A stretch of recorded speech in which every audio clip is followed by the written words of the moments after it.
serving you the very best in online and offline television programming. Situated in the serene environment of Guzape, Abuja FCT, TVN, as it is fondly called, caters to a wide variety of audience via carefully orchestrated mind-blowing programs in the areas of fashion, business, politics, entertainment, religion, movies, food and health, culture and lifestyle, events around the globe, sports and foreign news. Whatever your inclination, we've got you completely covered with programs like Issues of the Moment, The Patriot, Daybreak Nigeria, Matter Africa, TVN Business Time, Healthy Living, From the Cradle, Stay Inspired, Entertainment Gist, Movie Hour, Hits Paradise, among others. All designed to keep you thoroughly informed, entertained, at the edge of your seat and yearning for more. A tour around our domain will reveal a highly dedicated staff force and a state-of-the-art facility and equipment for high-definition quality broadcast, making our station your #1 choice in advertising your business and propagating your ideas. We are currently on Nigecomsat doing our test transmission for takeoff in the nearest future. Television Nigerian is located in Nigeria at Television Nigerian House, Guzape Hilltop Mansion, beside Guzape White House, Guzape Abuja FCT, and in the United Kingdom at 45 Ancient House, 48 Aerodrome Road, Beaufort Park, Colindale, London. For inquiries,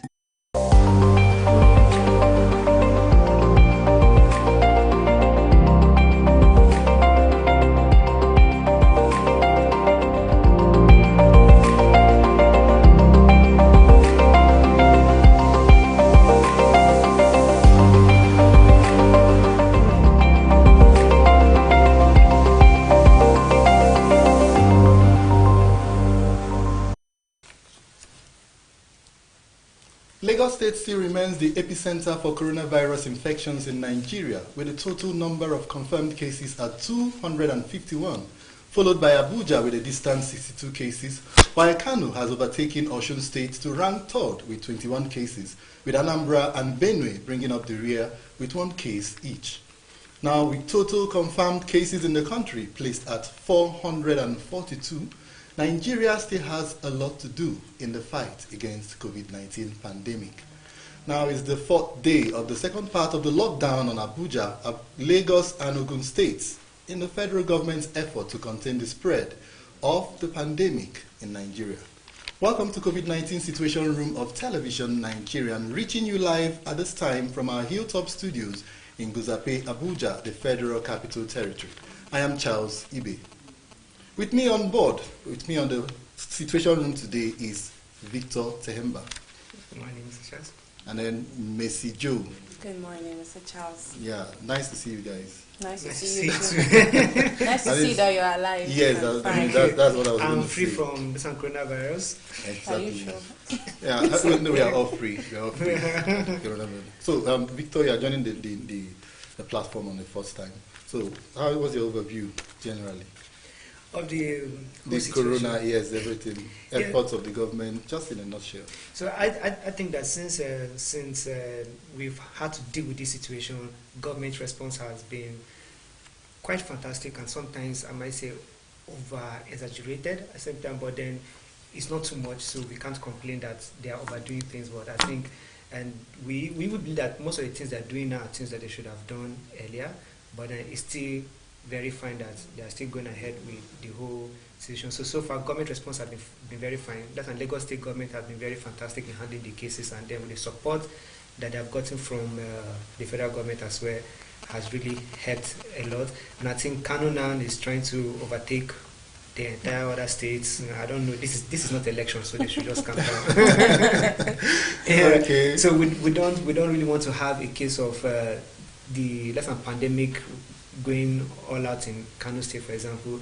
And for a few days, about 2 or 3 days, it has been quiet. It was quiet in Abuja, and then all of a sudden we had 2 cases, and then yesterday we have 9 more cases, and then taking up to 67 and all of that. So I think so far so good. I've been handling it very well. And then when you look at the death rate, it's just about 3%, 2.9% basically. And then when you look at the recovery rate for Nigeria, it's about 34, which is not really as I would have wanted. Yeah, it's not too bad, but then like each time they bring out the new statistics, I'm always going out to look at the recovery rates and the new cases, because I think that is where my hope lies, and not in the death. I hate to see the death rate increase for whatever reason.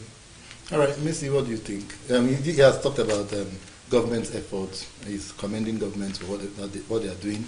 Now, the people, how would you rate the response of the people so far?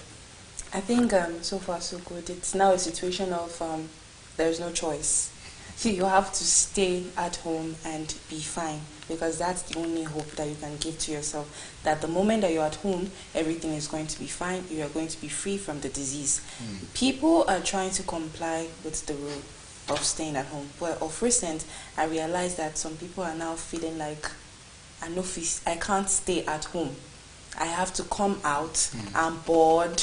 This one, because I still see people not regarding that physical distancing. Even when they're going for long walks or jogging, you still see people together like 5 at a row, walking so close together, even though sweat and everything, everybody touching each other. And I'm like, they're not even obeying the social distancing. It's not a problem. You can take a walk and something. And then I think this morning I actually heard or noticed the police officials actually picking people that were walking on the road without any cause. You understand? Okay. And to me, I advise it, because you shouldn't still just be outside doing nothing. Now, your own case is not a case of you're hungry or you have food, you are just outside. Outside doing what exactly? You can as well stay inside. Okay. If there's light, you can stay inside. It's not a big problem. All right. We are still dealing with problems of compliance, even though on the face value it appears as if Nigerians are beginning to take the virus serious. But there is a report, a very, very funny, report that says a very, very low perception of the results still exists among Nigerians. Now we are still talking about issues with hunger, palliatives, and a whole lot of stuff. Responses from the states. What are the state governors saying, especially from the northern axis, and how are the people holding up? These are some of the things we are going to be talking on the platform today. Also to let you know that you can be a part of this very, very interesting episode of the COVID-19 situation room. Just call the number on your screen, or you can go to the comment section of whatever platform you are watching us on right now and drop your comments, and rest assured, we are going to share it with a whole lot of Nigerians. We'll take a quick break now, and the program continues in earnest. Please join us again.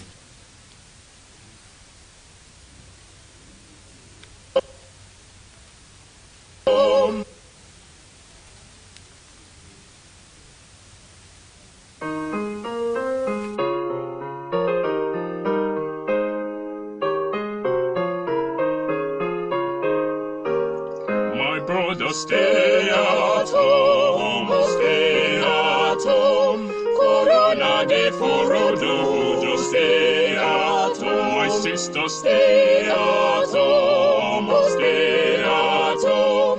Corona de forodo, so just stay at home.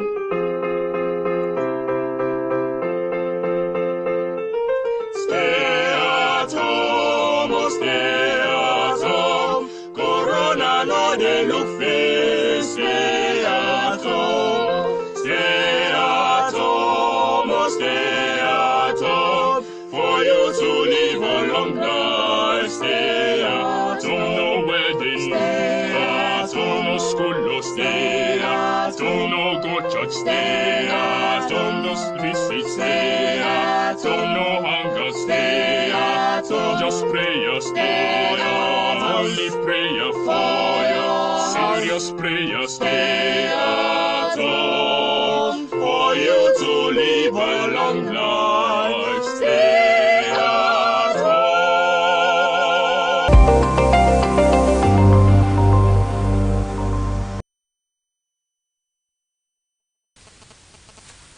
Many thanks for joining us again on the COVID-19 situation room. Now, you did raise the issues about people complying. I think, Messi, you said a lot of people were complying, but right now it appears people are getting bored, people are coming out, and the police are beginning, the security are beginning to pick people randomly on the street for just being out there on the street. And also, I also did notice that a whole lot, in fact, the security agencies now have a lot on their hands, unlike in the first week. Yes. When you get to the road, you see a very long line of vehicles. Yes. Even this morning. The security are having a hectic time trying to ask people not to.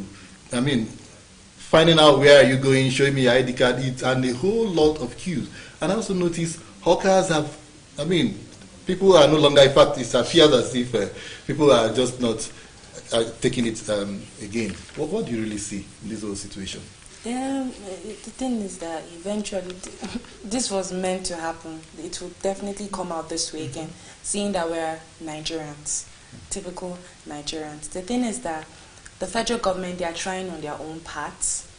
The people have tried at a particular point in time, and then now it's like, I cannot take it anymore. I can't be in the house every day, not doing anything, not working, watching TV. I think I was listening to somebody's interview and she said, what will I be doing in the house every day?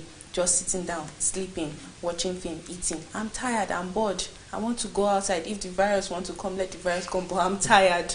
So the thing is, people are not, I think if you are very scared, there are some things you won't even think about. So it feels like they're not scared enough of the case on ground. Because if you're really very scared, you won't even want to come out. Okay. Maybe people close to them haven't gotten this virus to make them want to think that they should be home and safe. They want to come out, and then when you're coming out or you're even jogging, it's not a problem to jog in the morning because they won't even stop you for that one. But at least obey the physical distancing.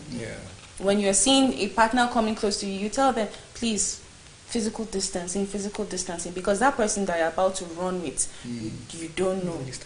They don't write it on the head. Okay, Mr. Dita, what do you think? Is it about people are getting bored, or is it the hunger factor, or is it about the myth about coronavirus, people not really taking it? Why are we even locked down in the same place? So I think it's a mix of both, of all three, but I think it's more of people coming out because hunger. There is no hunger in the land. Now, when this lockdown actually started, immediately the following day, government started giving out cash to people, 20,000 naira, so that to help you stay for those 2 days. And that is what I meant by saying sometimes the government overdo things that you're not supposed to do at that point. So at that point, you don't need to share money because it was just the initial 2 weeks. We weren't sure if in 2 weeks we'll be able to contain this, and it was a fact that I believe everybody, even those in government, knew. So you're not supposed to be in a hurry. I think this is the time that the people needed that money, and then people coming out, it's just for the reason of saying they have been at home, there is hunger. Now the thing is, you're not allowed to go out and make money, but you are allowed to spend money, and the logic is simple. If you are spending money and not making money, that money that you are spending from wherever you're getting it from, it will definitely run dry at some point. And then people always want to go out and look for food. The statistics is clear, and when you look at it, the lesson reality is also very clear, staring us to the face. This is the fact that it's reported that Nigeria has about 86.9 million poor people. Now we have a national poor register of about 11 million people, and these are people that they say they were going to benefit from the palliatives. Okay, now from the lesson president's speech, he said it should be increased by 1 million. 1 million. Yes, 1 million. And then when you look at that, you will have about 12 million or something million people and all of that. So when you take 12 million people out of 86.9 million people, you still have a deficit of about 74 million poor people. How will these people cope? So at a point, people will not really take it. They will come out. And then, of course, there are those people that are just bored at home, like, man, I can't be at home now. There are some people at home now, their problem is not what to eat or how they want to make money, but man, just being confined in a space. Yeah, that's actually my problem. So, but I'm not even concerned about the people now that do not even have that, trying to come out to find something to eat. I'm talking of those that even have and still coming out. Do you know, I even, someone was saying, I'm going to one hotel to go and chill. And I was like, sorry, come again. He said, I'm going to one hotel to go and chill. I was like, sorry, I thought there's lockdown like everywhere. So is it that there are not checkmates on all these places? Why is a hotel still opened? That the restaurant, people can actually go there to actually chill here in Abuja, and I was like, please, can you give me the names of this place? No, and the person didn't want to. And of course, if you move around, even some areas in the city center, and mostly in the satellite towns, you still find out that there are still relaxation centers that are open. Yes. People go to drink beer. And people go to, it's terrible. So it's not looking like these bigger people are not even so concerned. They are still making these places available for people to come in and chill, have fun and all that. Amidst coronavirus, it's alarming. And also, but okay, you want to say something? But then again, another reality that we cannot share away from was the fact that Nigerians are never going to stay at home with this 2 weeks extension, and it's possible that it's going to be extended. Nigerians will not stay at home. So if it will get to the point that if the police want to pick up people, then they'll have to get enough space where they can keep people that they will pick up from the street, because people will definitely come out. There is poverty. See, that's poverty, right? It's a very strong factor that will determine if people stay at home or not. But the reality so far is that people will not stay at home. They definitely want to come out. Now, there's this concern that, okay, Nigeria, we are reacting according to what the other countries of the world are doing, like international best practice, you might say. And then people, you say UK, Germany, Canada, everybody's on a lockdown. And then we want to be on a lockdown too. Here, now, if you look at where the majority of Nigerians stay, and you're talking about a lockdown, go to the satellite towns, see the way people live, see the clusters of houses, lack of amenities. Now, one of the high points of the fight against coronavirus is hygiene. Yeah, they say maintain hygiene, wash your hands. Wash your hands. Is it not when you have water to wash your hands? And you're supposed to do it as often as possible. How many of these places have pipe-borne water, affordable, available water? I mean, and then look at the way they live. There is no way a building that houses close to 40 or 50 residents. In fact, it's always good when they go out in the morning and there's still some space. But when everybody is there, where some families have to stay, you have about 5 or 6 living in a one-room apartment. Now you want all of them to stay indoors, and they come outside in the yard. It's just a small space, and then everybody comes out. So are we really getting it right with this stay-at-home? Social, is it physical distancing you call it? Physical distancing. Social distancing is actually did we really different. take into all these things into consideration? No, I think that one of the reasons why this situation has not yet been, it has not yet gone out of control, or we are not yet overwhelmed by it, is the fact that it hasn't gotten to the poor people, like, let me just say, because right now you find out that it's still in the elitist in nature. In nature in Nigeria, you might say. So it hasn't gotten to the poor people, because these poor people are the people that do not regard that. So there was here when our lesson reporter here, Peggy, went to Mpape, and then life was going on normal. Yeah, it's the same thing like when you go to Liberia and stay also, life goes on normal. Like, definitely you find it just, in fact, nothing changes. The only time you find out that maybe there's a lockdown is when you leave Liberia and you get into the express, and then you find that it's totally empty. And then you're like, oh, okay, there's supposed to be a lockdown actually. And then you might just come back or whatever. So the fear now is, imagine a case amidst like all these persons. Yes. What happens next? And then the NCDC, we've heard about tracing, contact tracing and all of that. And then I heard about house to house. And I wonder, which houses were they going to? Is it all about the urban areas? Okay, perhaps if you talk about tracing, because people in the satellite towns or the hinterlands actually do not really have easy contact with people that fly in and out of the country. So perhaps the risk of even ever coming in contact with anybody who could have been an index case or whatever is very, very, very minimal, if not totally absent. So when they talk about contact tracing and then testing, I think today it was in the news that they've tested, is it 7,000 or 9,000 Nigerians so far have been tested for the virus. So given with all these perspectives, is the government really on target in this fight? Or should we go with the notion about the poor people, that this is all about the big boys and the elitists is their problem? So why not allow us to go about our business? I'm even facing a question, because if we're talking about this contact tracing, who are they really tracing? Who are these people?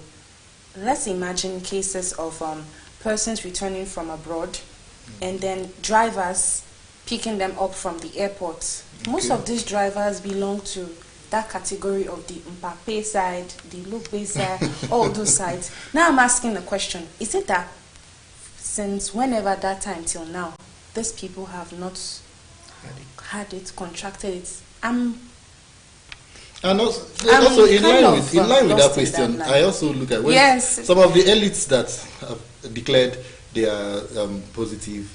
What about, we've not heard about any of their sons or daughters or wife or contact, so...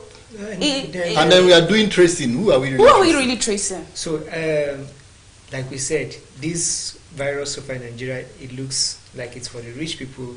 And then when we find out, when you look at the big names that have had this thing, these are not people that will come out from the airport and then use this in public taxis. Yeah. They have their own cars. So, exactly. So they move from their own cars to go there. And then when you look at these governors, for example, that had it, and then you now try to contact trace how they got it, you see that it's still within the big mix of people, so that don't really mingle with this sort of people that you say that in the paper.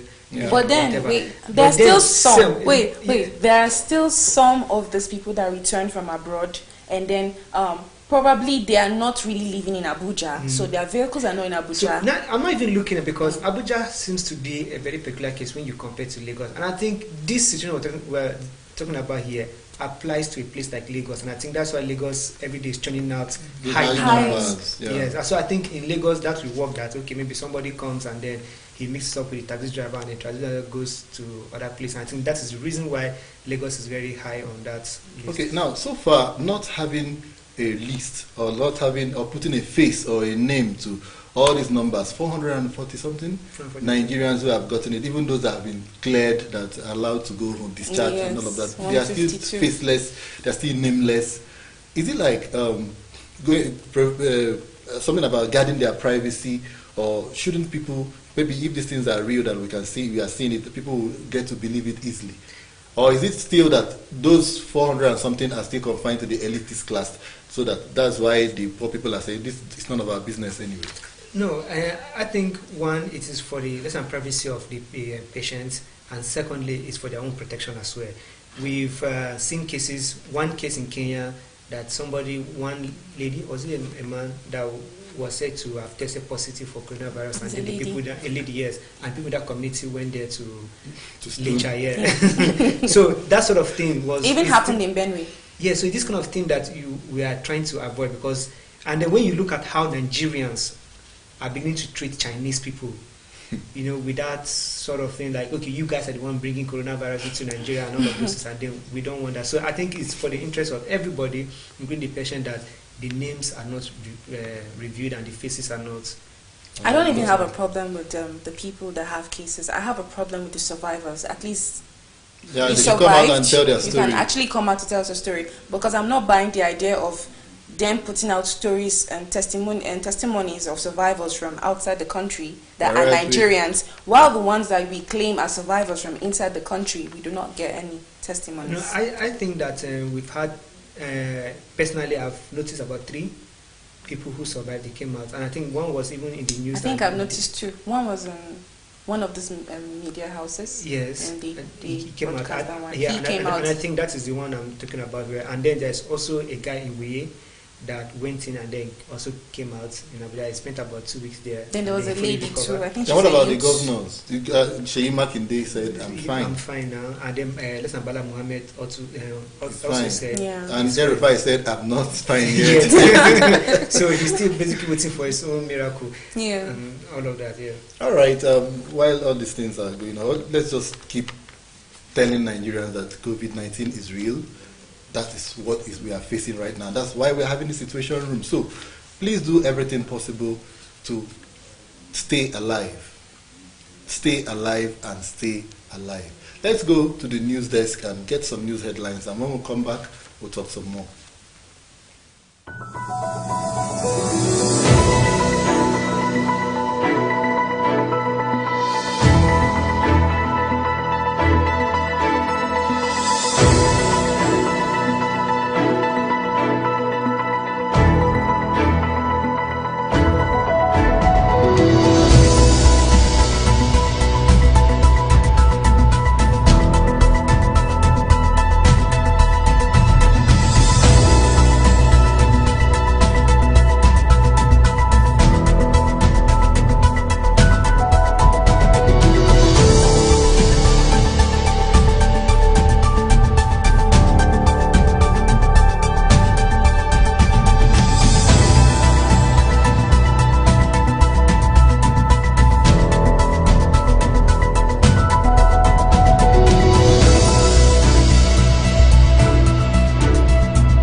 Thanks for still staying tuned. It is still the Situation Room of Television Nigerian, and we are talking COVID-19, all things COVID-19, government's efforts, individuals' efforts, how it has been affecting both the government, both the Nigerians, both the economy, and everything we need to know on a need-to-know basis.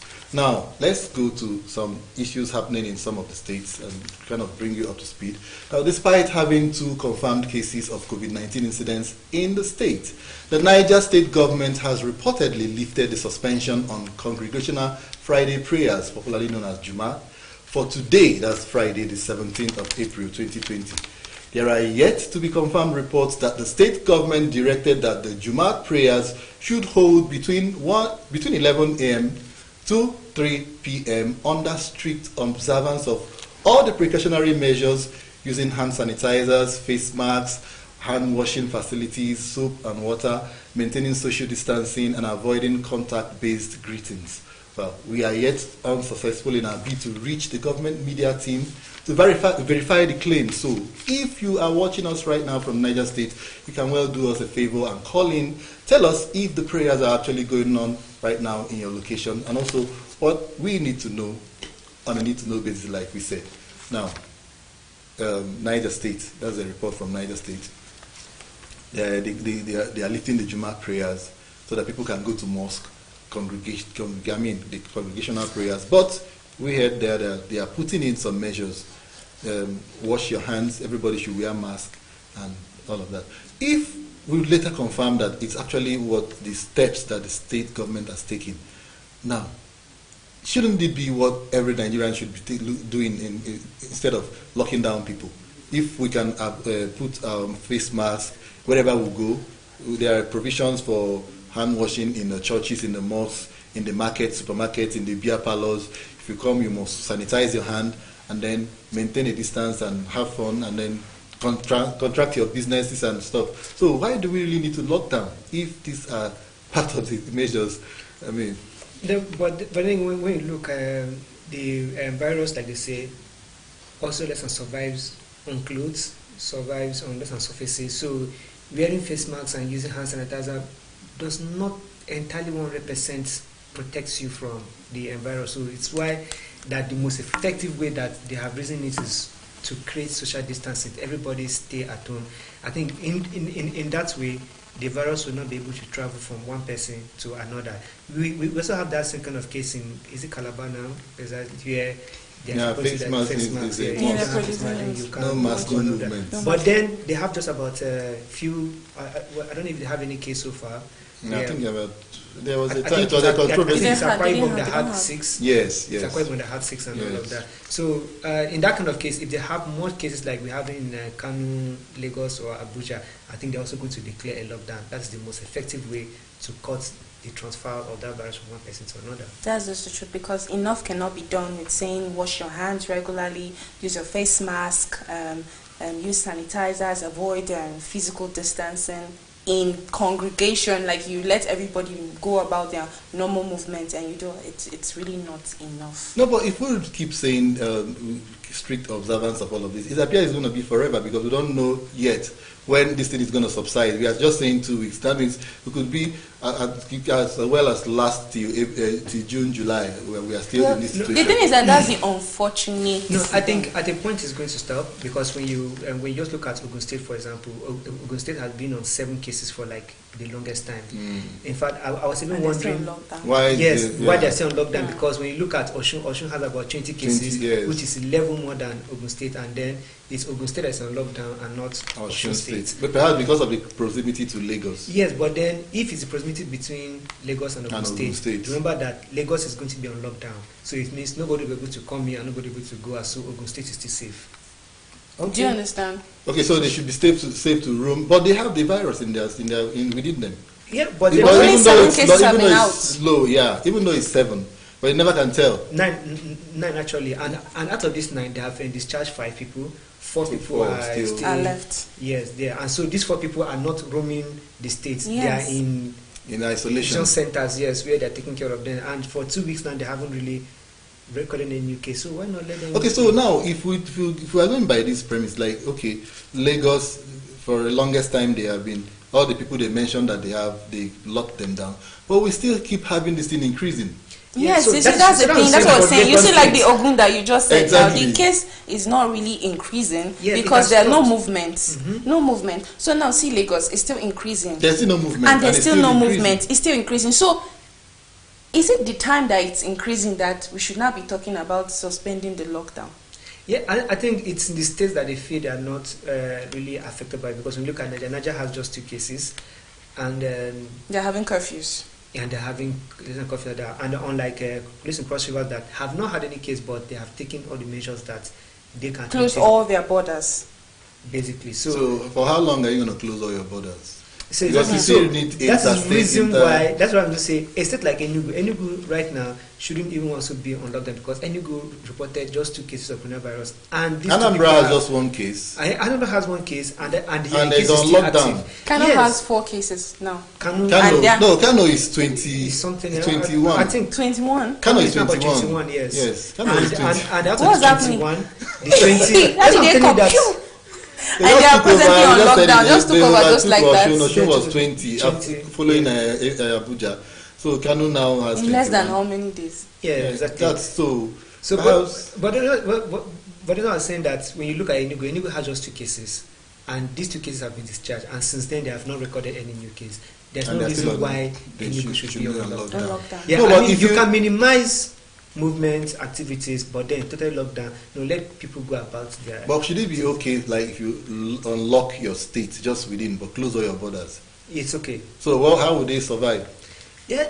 How are people What about surviving things now? that there everywhere are is locked? interstate, normally on a normal basis, some states There's depend some on other states businesses, for yes. food, for whatever, for And there's some certain Yes. businesses that you You- have to transport from this particular state to this state. It not affects it. But then again, it is still easier for people to survive than when you totally lock the entire state. Because right now that everywhere is locked, nobody's coming, nobody's going out. People even within the state are not even coming out to do activities. But by the time you leave that sanction, but you still close your borders, it means that at this time only people are not coming in and are not going out.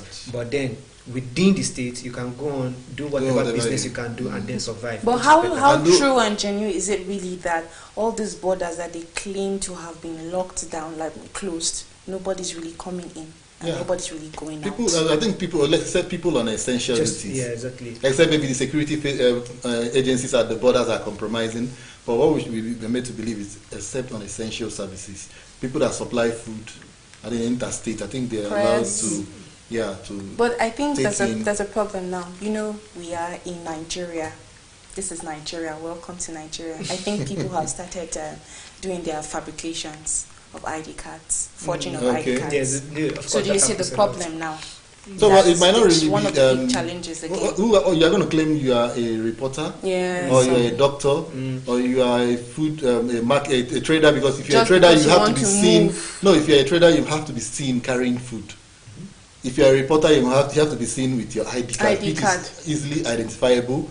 Maybe your platform is known, or and you have your midget or stuff. Because what would you be reporting from? For instance, Abuja, you are traveling to just to go and just report on a daily basis. How true I mean, is some of that? all those things are they can easily be identified by the security agencies at the borders. And let's just hope they are doing what they are supposed to. What do. about the seaports? and Are they basically- blocked from also? No, seaports are basically open because They're still open, so yes, they they're still open. move. But then I don't think But since it's not a traffic of people per se, so it's still open. It's Yeah, still but isn't it people that bring in the ships Yeah, and the stuff? people Don't that they are come with bringing them people? yes, but then when Okay, when they come, they quarantine them for 2 Yes, so weeks you- before. you- I basically said stay at the something like ports. that. Oh. so you Okay. basically stay at the ports and do whatever it is that. So I maybe have if a you question. open our land borders, why don't you just keep every traveler for 2 weeks?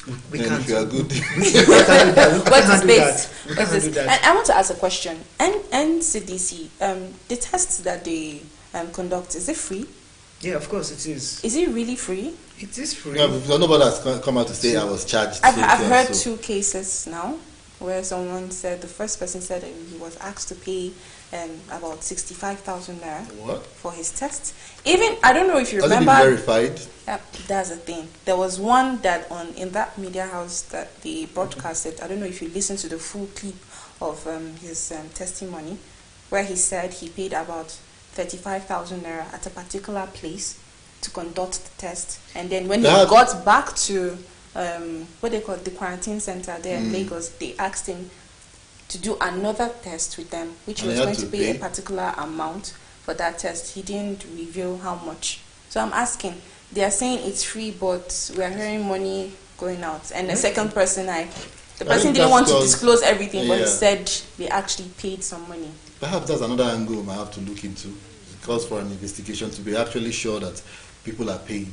Because for the last, we know, all these things are supposed to be part of free because government, individuals have donated and brought in some resources to make these things available.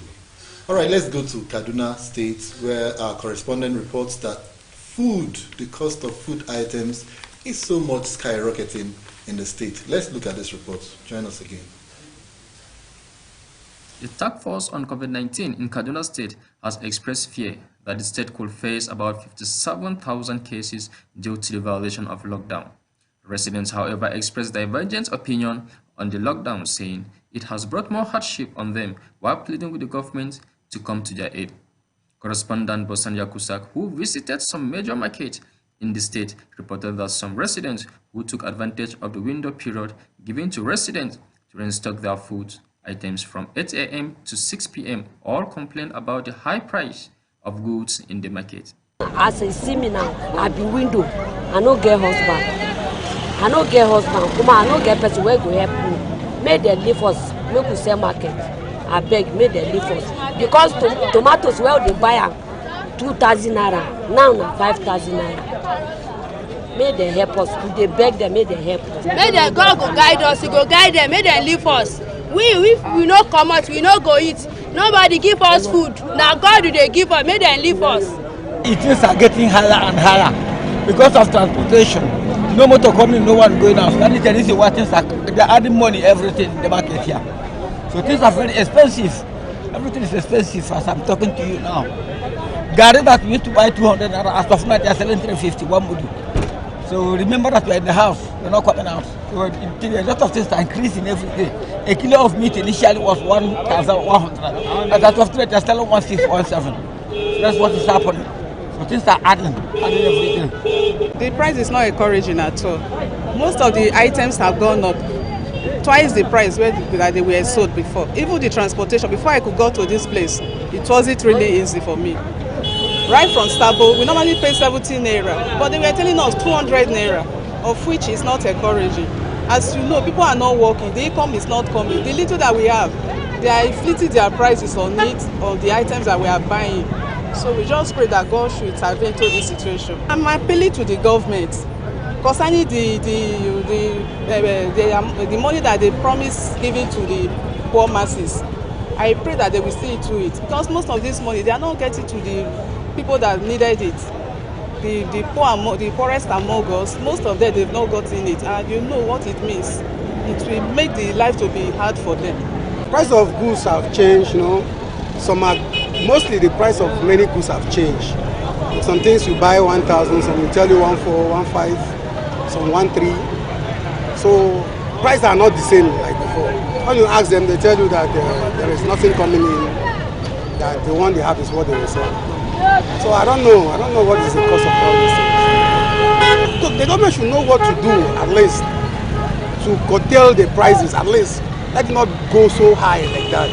Because if not so, things will continue to go bad. And after this lockdown, at least people might suffer it a lot.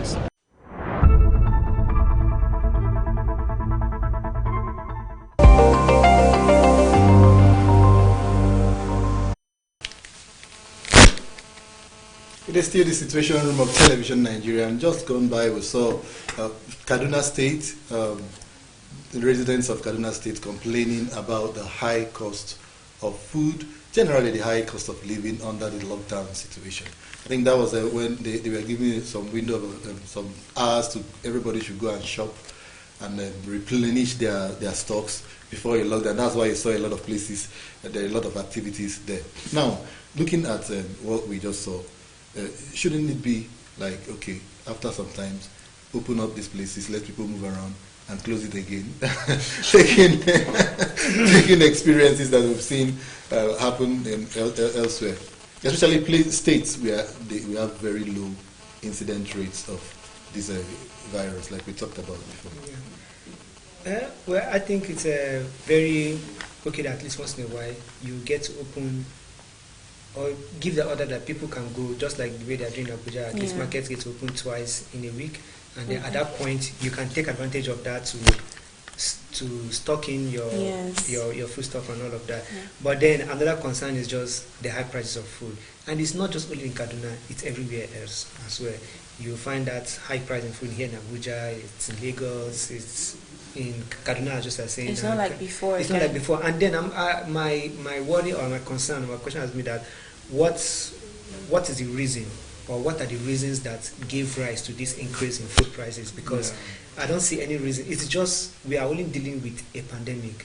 I don't see how it should affect anything. It is not like fuel price has increased or it has caused any less shortage of fuel. In fact, government in its wisdom for the benefit of the people reduced fuel price by over 22 naira or thereabout. So why should food still be high on the high side? Because then, nobody's bringing in anything from outside now. But even if you're bringing anything from outside, then transport is not supposed to be expensive. It's supposed to be even less expensive at this moment because fuel prices has actually gone down. Yeah, so it's to get it and then come. But I think it's just we Nigerians trying to take advantage of every situation and exploit people at the exploitation. So now it's we against ourselves. Exactly.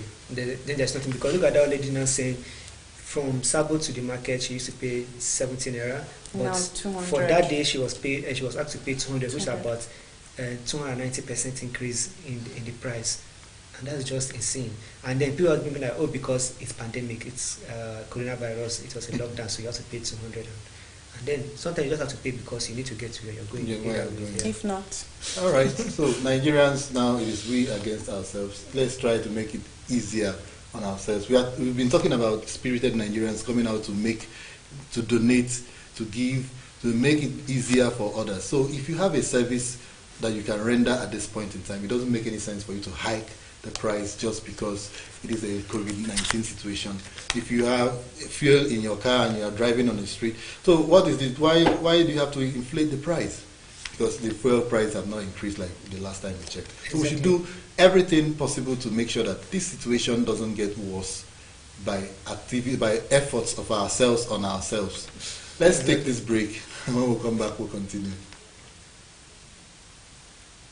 My name is Chiwendu Osisiago, presenter at Television Nigerian Business Daily. In a globalizing world, ours is to keep you engaged, informed, and educated on contemporary happenings in the business world. We therefore command a special audience of business-minded viewers who are eager to know more about business, I mean your business. Why don't you take advantage of our special affordable offer to let the world know about your concepts, your goods, and of course, your services? You can call us on 080-3071-6959 or 070-3234-9054. You can also visit us at Television Nigerian in Guzapi, Abuja, and follow us on all our social media handles on Facebook, YouTube, and of course on Twitter at Television Nigerian. Your business is our concern.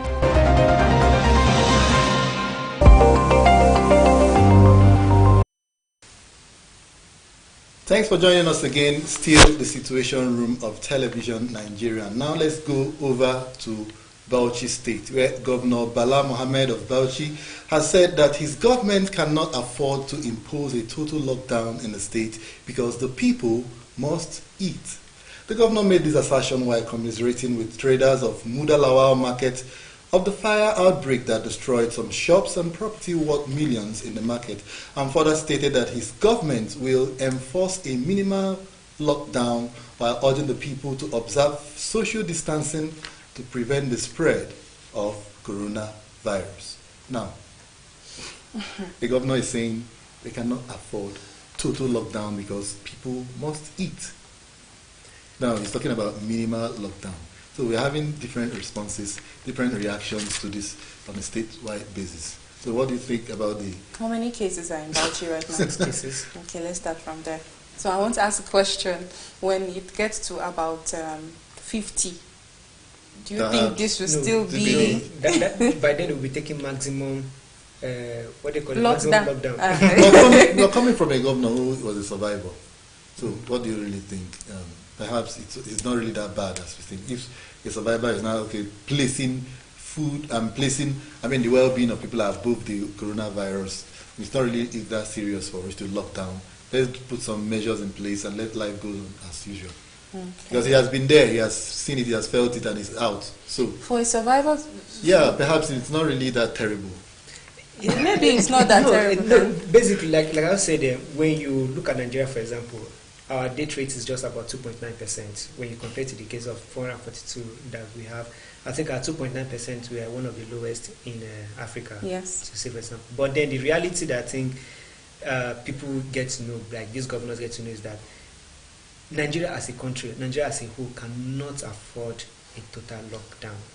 Countries that are on a total lockdown, we know what they are doing for their citizens. Yes, that's a stipends that when you convert to naira, you know how much. Yes, you like something you can never dream of that your government in Nigeria is going to give to you.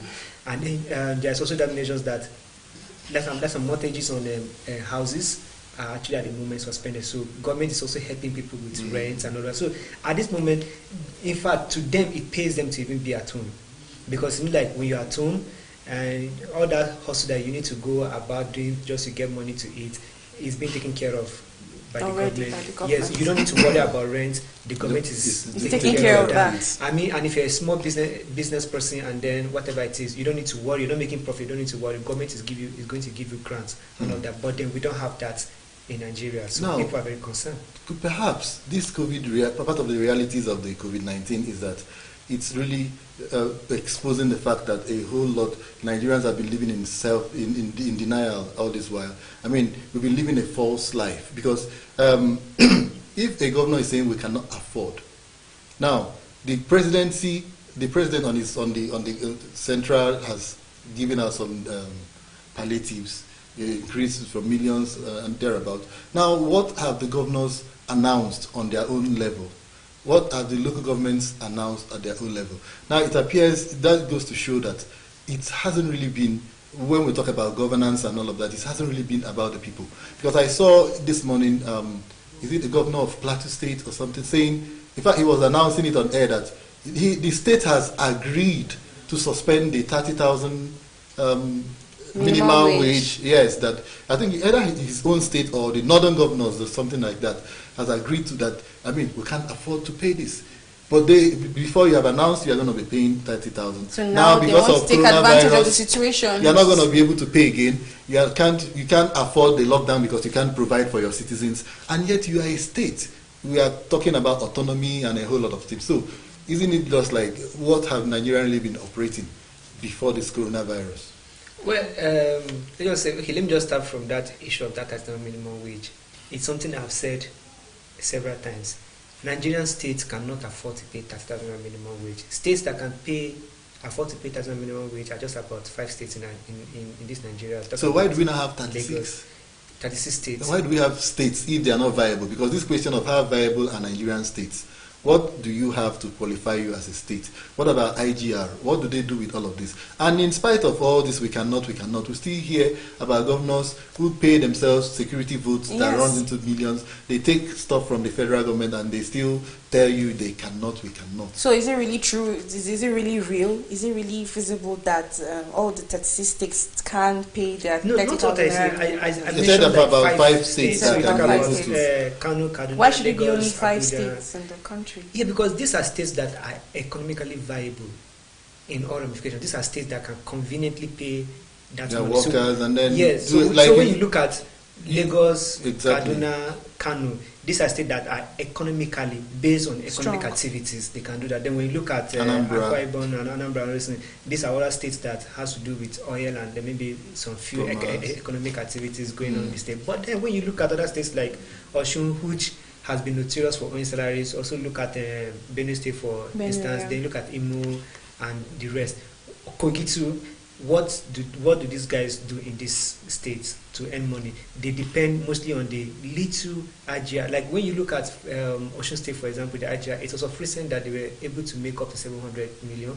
And then you look at Benue, and then sometimes you've seen about 300 million, 400 million. And the highest so far, as I can remember, is about 500 million IGR. And then 500 million is not even enough to pay your lowest level staff salary, which is that 1,000 minimum wage for the lowest level. You cannot afford to pay. So states like Imo, Osun, Benue, Kogi, they need, after they have gotten their allocation from the federal government, they have gotten their IGR, they need to borrow extra 2 billion naira for overhead costs. This does not include capital projects. So they're already running at a deficit. They're already running at a deficit.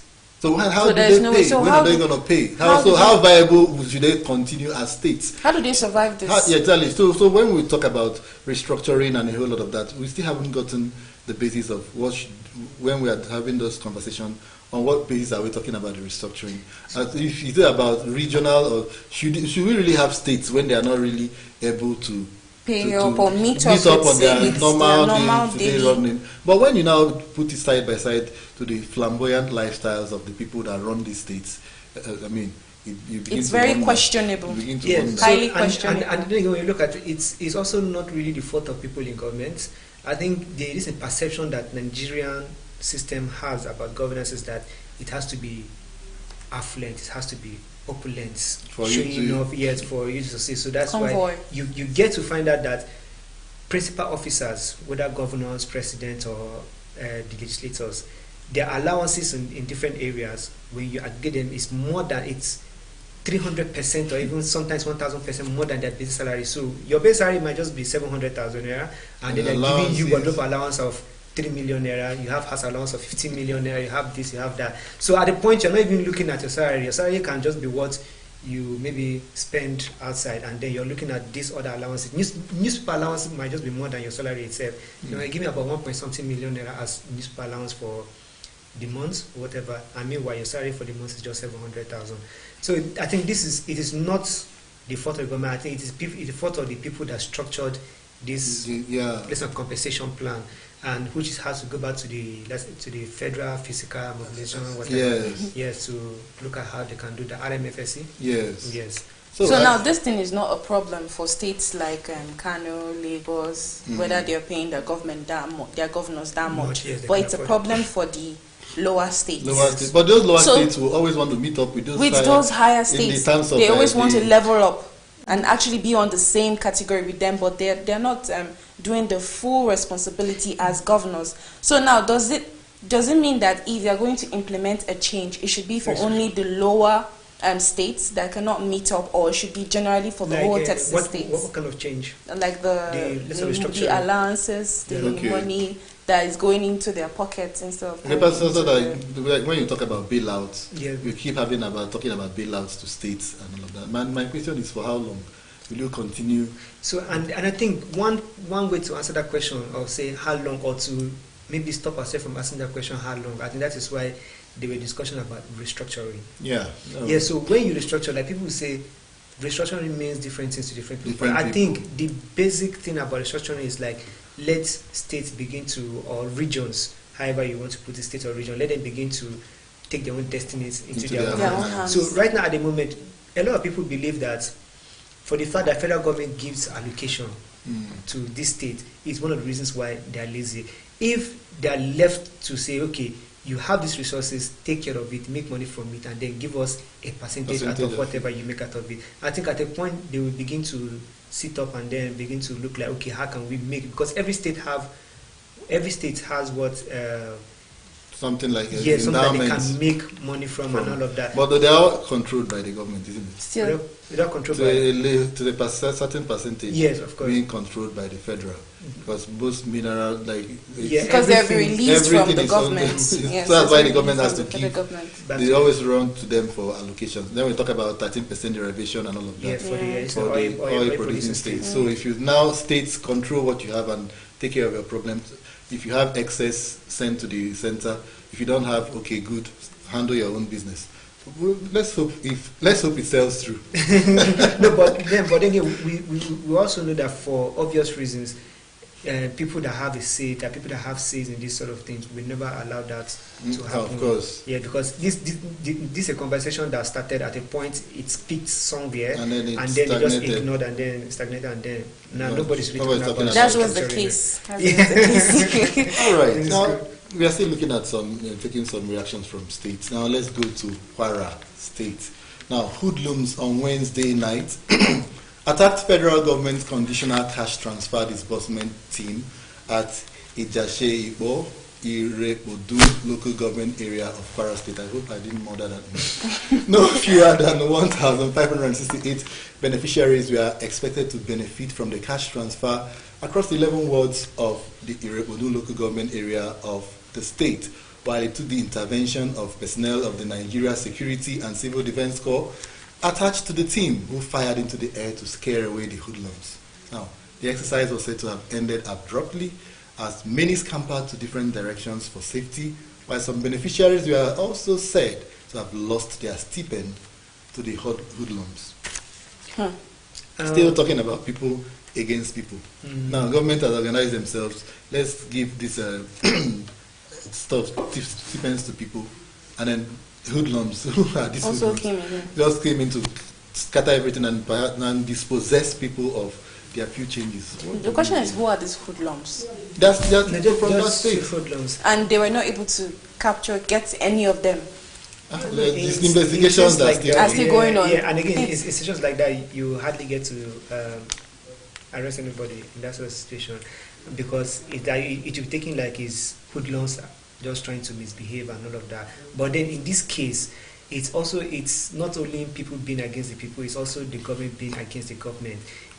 Right from the word get-go, it didn't make sense that you want to give out money and then you're handing it cash, physical. Yes, it didn't make sense, because I think these people will definitely have bank accounts, and in a situation whereby they don't have the bank accounts, they can actually get the money somewhere, somehow through somebody else's account and like that. So taking more cash money to go, you are only inviting, you should expect. And I think that is why they have lots of security following them. They know that stuff like this can happen. But even despite that, the hoodlums still struck, and then we're still having this conversation. Now, the CCT, conditional cash transfer, was supposed to be meant for the poorest of the poor, people who had. So perhaps the government was envisaging that perhaps these people might not have bank accounts. I don't know what they were taking in consideration when they were putting together these registers. Or actually, when you've registered these people, were there any efforts to make sure that, okay, go and get registered, go and get a BVN, go and get a bank account? Because I know about some banks that do zero registration. I mean, you don't need zero account. You can open up an account with zero. And I think it's mostly for this poorest. Yeah, exactly. And we have, what do they call it, community banks? Do we still have community banks? Of course, microfinance banks yes. in all these locations. So why didn't they use them? No, and basically, okay, yes, that's a very good question. It's true. And what was the figure again? Just 1,000? Yeah, 1,637. It wasn't a high figure that they could actually get their bank details to actually transfer the money to them. I know. I think this also gets to portrays the point of some certain people that in this pandemic thing about doing palliatives and cash transfer of that, some people are really going to cash out on it. Yes, and I think that because there is no reason why you're moving cash by hand and I believe that these poor people, and people are angry, thing they would have had is bank accounts. True. Yes. Right. Send it to their bank account. And I think these poor people is also something that, like you said, when you are taking down their name, do you have a bank account? Exactly. Do you have this? Can you go and get one? Update us, because this is how we get to know. And then when you have a register, because then we don't really take data serious, but I think we have 2 data banks so far, from the BVN and the NIMSI, for example. So how do you really look up these people and assess them and then consider them for the years to be on the register and all of that? They must have something. Did they have national ID? Did they have BVN or something? Because they must have either of these. Yes, because there's a point in time they were enforcing that national ID to be done. So I'm asking, if all these things were being put in place previously, then why didn't they sit down together to think through it, which would have been the best way to emboss this money? And then not forgetting the fact that I think recently, within the week, or was it the past week gone, that there was an announcement that the government was suspending the palliatives in about 4 states. because of the way they were going about disbursement of the so I think they mentioned Cross River and some states like that.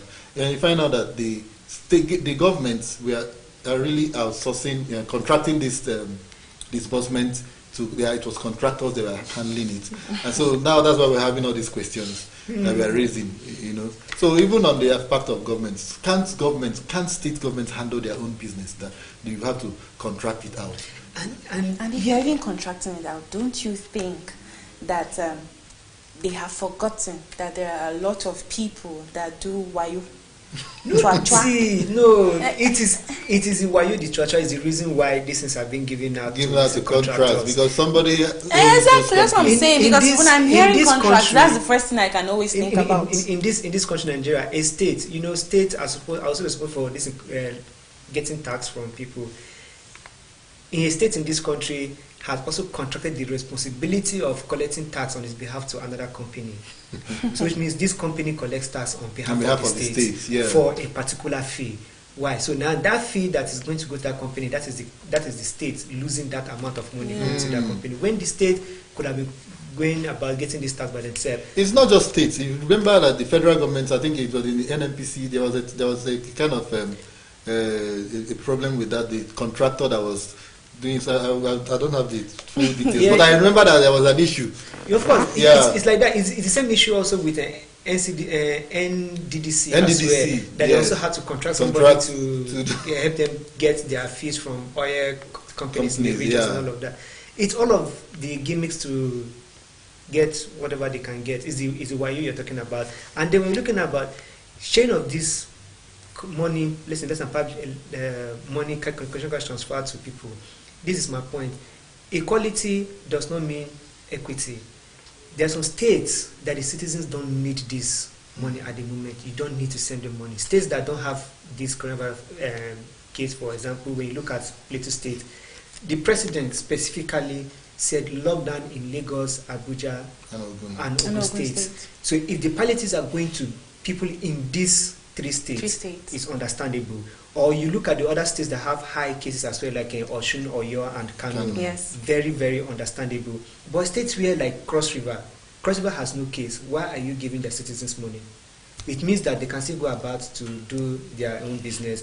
You look at Akwa Ibom. Akwa Ibom has just only 6 cases. You don't need to go to that kind of state. No, but the CCT has been ongoing before the COVID-19 situation. No, I think it was supposed to be something recurring. So they're still doing it for all the states. You look at but I don't think. I think the nation is about 19 states. It's not even really all encompassing. Even at that, but the thing is that they should be focusing more on the most affected states areas right now. So when you look at the CCT, for example, when it started before the COVID-19, what were they sharing to people? It was just 5,000 naira, and maybe some people getting 10,000. So I think this 20,000 they were giving to people is because of the pandemic. So this CCTV was specifically for this purpose of citizens to cope with the institution. Lockdown. And then you have to look at the states that are only affected. You don't need to go to rivers. Don't need the money. For now, they don't need it. Even the Kwara that we talked about. Even the they don't need it. Like how many cases do you have in Kwara State? You don't basically need. They should channel so much energy to Lagos. Yeah, Lagos. See upcoming Kano too. You understand? They should channel it to those and then places. when you look now in Lagos State, the governor was saying that through local food vendors, they are going to feed 100,000 youths every day. And before this, they were already feeding about 200,000 persons. Before that, before even the announcement for the youth. So it's confirmed that they were actually feeding those people. But that's one thing, because I don't think one thing about them to share information to us. It's still the same Lagos that we saw they attack a van carrying loads of bread. That's what I'm asking. If they can attack a van load of bread, what is now money that you think they will not go and attack? It is my question. Yes, so what are they expecting? All right, so it all boils down to the fact that people are hungry. Definitely, let's be really people are hungry. The lockdown is really affecting people. But it is a case of coronavirus, which is a very life-threatening situation. Now, our correspondent Lucky Wanko went to the streets of Abuja to find out between hunger and coronavirus. Which one do you think is dangerous enough? Let's see the reactions of Nigerians. We'll get back to you after that. Hunger is very dangerous because that one will drastically just take away your life. Have you attended burial of someone who killed by hunger? I pray not to because the burial itself is even starvation. Woo! Hunger will come out your children. Problem on ground now is even worse than coronavirus. Between hunger and coronavirus, which one is more dangerous? Hunger is more dangerous. Why do you think so? Staying at home, you are not working, money is not coming, and to come outside and contact the it's better we come outside, let us get the virus than to stay at home and be. You see, when you die on hunger, that one is more dangerous. I'm telling you. Well, have you heard of any burial of someone this person died of hunger? No, I have never heard about anybody who died about coronavirus. I'm talking about hunger. Hunger, yes, people have already, even the particular place where I am now, people are dying. Have you attended a burial of a person who died of hunger? It's just a little boy because before, you know, hunger you torment children than matured people. You understand me now? Hunger do torment children than matured ones because the matured one can be able to bear the hunger, but the children can never be able to bear it. I'm referring to you now. Do you prefer coming outside or staying? As a citizen of Nigeria, I prefer coming outside to come and hustle than to stay inside there and die on hunger. What if you contact the virus? Nothing will happen to African man. African man does not die in a virus. The hunger virus now pass, now was pass. How many children you get? 4. And you dey work. You are not doing any business at all. And the money that they pay you in your working place, that's the only thing you capitalize on. Hunger will come out your children.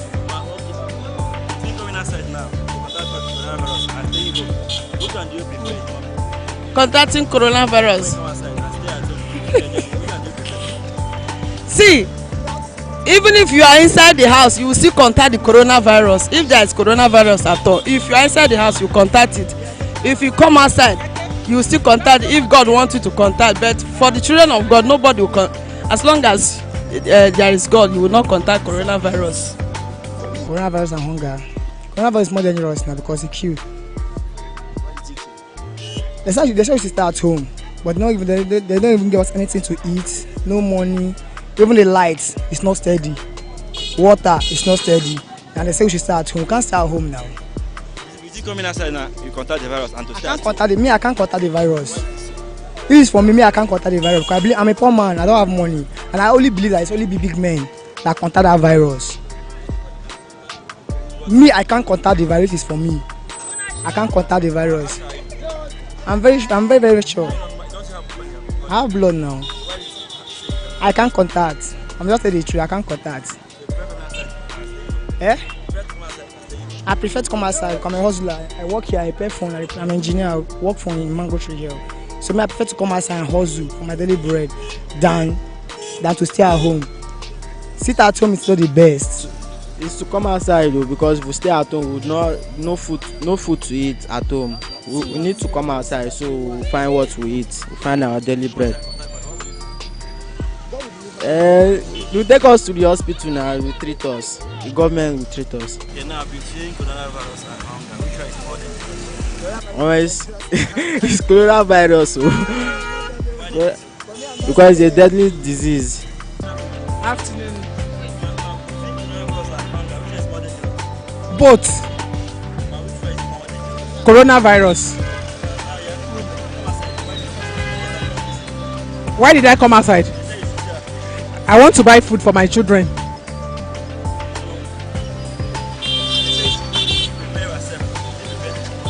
I did. I have sanitizer. But I can't prepare perishable goods. I have to buy tomatoes and other things. I can't freeze them because most time there's no light. Between staying at home and die of hunger and coming outside and contact the virus. Actually, staying at home would have been okay if the palliatives where government put in place is reaching the particular people that is meant for. It would be okay, but how can you tell somebody that is hungry not to come out. It's not possible. If you stay at home, you don't have anything to eat, you must die. So that's why some people, all of us, some of us are hanging outside to know whether we can see anything to eat. If you come out and contact the virus, you also die. Yes, but in actual sense, we are trying to keep some distance to avoid the contamination. But if government want to help us, they will actually place this in, maybe use how they used to share NEPA bill to bring all these things to our own doorsteps. Now, between coronavirus and hunger, which one is more dangerous? Coronavirus is very dangerous, as we meant to know. But hunger is also dangerous. Though I have not seen somebody that is affected, but the one is affecting me is more dangerous. Hunger. It's like hunger is more dangerous. Because now, like we know that anything we make in a day, that's what we used to eat. And some of us, like me particularly, nobody, if I don't sell, how will I eat? This is the only way I used to survive. Now if they ask us to stay at home now without supporting us with anything, how do we survive? If we are running away from this coronavirus and hunger kill us at home, is it not still the same thing? What if you come outside and you have the coronavirus? Sir, to me, I don't believe in that. There is nothing that will make me contact that virus, because even myself, I don't believe in this coronavirus. To me personally, I don't believe in this coronavirus because one, even the coronavirus that they said that is in Nigeria, isolation centers, they have not shown us anyone. Okay, now the money they said that they contributed for the poor citizen, nothing. We did not even say anything since this thing started. It's only somebody that gave us 1 piece of Indomie. Since then, okay, I've stayed home for like 2 weeks now. Nothing, no way to eat. Even hunger wanted to finish me and my younger sister that was staying with me. No way, as in we don't even know anywhere that we can get money to eat. That's why we decided to come out here. Anything I get, we'll use it, we'll eat. And now if they try to stop us that we should stay at home, how do we survive? That's the problem. If this coronavirus, this hunger, they should choose one. Which one will they choose? Sir, hunger. I choose coronavirus because that hunger is worst. Hunger is a deadly disease. It will kill you. So between coronavirus and hunger, which one is more dangerous? You see, let's say coronavirus is more dangerous. But what is there be that, you know, we see when the other countries do their people. But I think this Nigeria president, they no follow our people with them here. You see, them first give us 14 days to stay for us. If you see it 14 days, nothing done. They still had another 14 days. You see, when coronavirus keep person, hunger can keep person now. Do you think the extension of the lockdown, is it for our benefit or for the government? Let's say it's for everybody, not for only government, not for only us. Because who is the government? We are the one. If we know there's nothing like government. But what is there be say make government know that we are human beings. So do you prefer coming outside and contact the virus and die, or staying at home? No, it's not fair. We cannot come outside too. But when hunger come, people go come out. Say understand my point? Because some of people now waiting them chop, now waiting them work every day, night then they chop. Now we don't first use 14 days. Another 14 days again, that's 28 days without any compensation for Nigeria. You see, that's the major problem we have. Hunger is more dangerous. Okay, when I'm staying at home and coming outside, which one is more good? Staying at home alone is boring. So how can I stay at home doing what? If you come outside, you contact the coronavirus. I say you stay at home. Even though if I should stay at home, well, for me staying at home it's kind of boring, you know, just sitting in one place, no movement. It's boring and it's annoying. God will not allow me to contact it. Well, because hunger is even more dangerous than the corona itself. As you see me come outside, you know, say, if I come outside, if I don't come outside, I'll take up. I'll take up my brother. Sitting down at home, with money come, sitting down at home. Did the government make provision for food? Nothing. So I have to come outside to hustle, to get 1 or 2 things so I can take care of myself. Now between coronavirus and hunger, which is more dangerous? Hunger is very dangerous because that one will drastically just take away your life. Have you attended burial of someone who killed by hunger?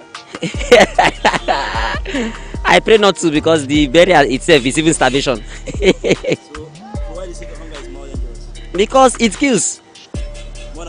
More than coronavirus. The coronavirus that we're talking about, where is it? Let him day is day, they will be their own day, because hunger alone is something that is very, very, very serious. Actually, both of them are dangerous. The issue is that coronavirus is more dangerous, but hunger too is dangerous. I can't pick anyone because I'm a family woman. Yes. No, they gave us 10 to 2 o'clock. That is why I'm here. But what you should know is that we have children, we have families. And even before the coronavirus, things are not easy. Things are not easy. So, and a lot of us here, we feed from hand to mouth. So for us now to be at home, I will pick the coronavirus. You know, ask me why. Thank you very much. The coronavirus will finish me in time, while hungry will hold me till I come to like a skeleton at least. You understand? Have you attended burial of someone who hungry key? Very, yes, huh? Exactly, in Kaduna. In short, the problem on ground now is even worse than coronavirus. Because like somebody like me now, my husband now, we are self-employed and could not go to work and we didn't have any saving. How do we survive it? What are you saying? Are you not looking at me? It is something we went to is at home. The children now, they are at home. How do we feed them? I have 3 kids and they are grown-up children. A child of 20-something years, how do we feed them? Is that but we can protect ourselves from contacting it? My brother, I'm telling you the reality. Even the money we had that they released, till now, we didn't cook back. Oh, nobody will see 10 out of the money. It's just a rumor. They release money. Those on top, they've shared the money within themselves. Let's say the reality. Look at people walking around looking for what to eat. Hunger is more dangerous because 3 times we dey chop a day. 3 times. Because hunger virus pass coronavirus.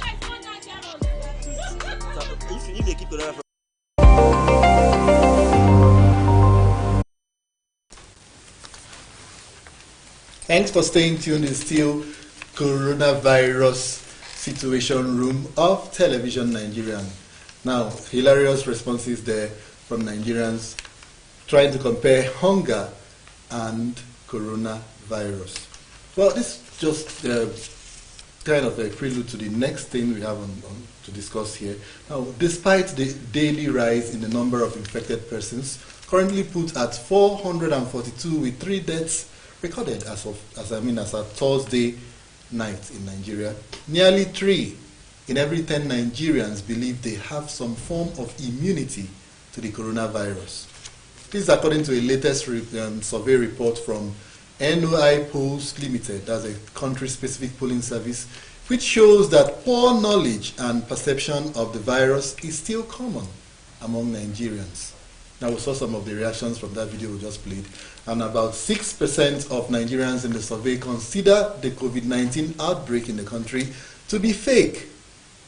Others said it is propaganda and a means for the government to embezzle funds, while others say they have not seen anybody infected by the virus in their states, hence their disbelief. So, Nigerians.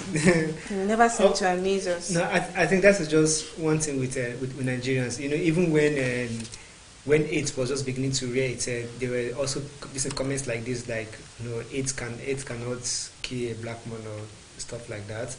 That we are immune to it. But I think when they let them neglect it for too long, and later they had to learn the hard way that AIDS is also as real as day and night. So you can't really wish it away by your ignorance.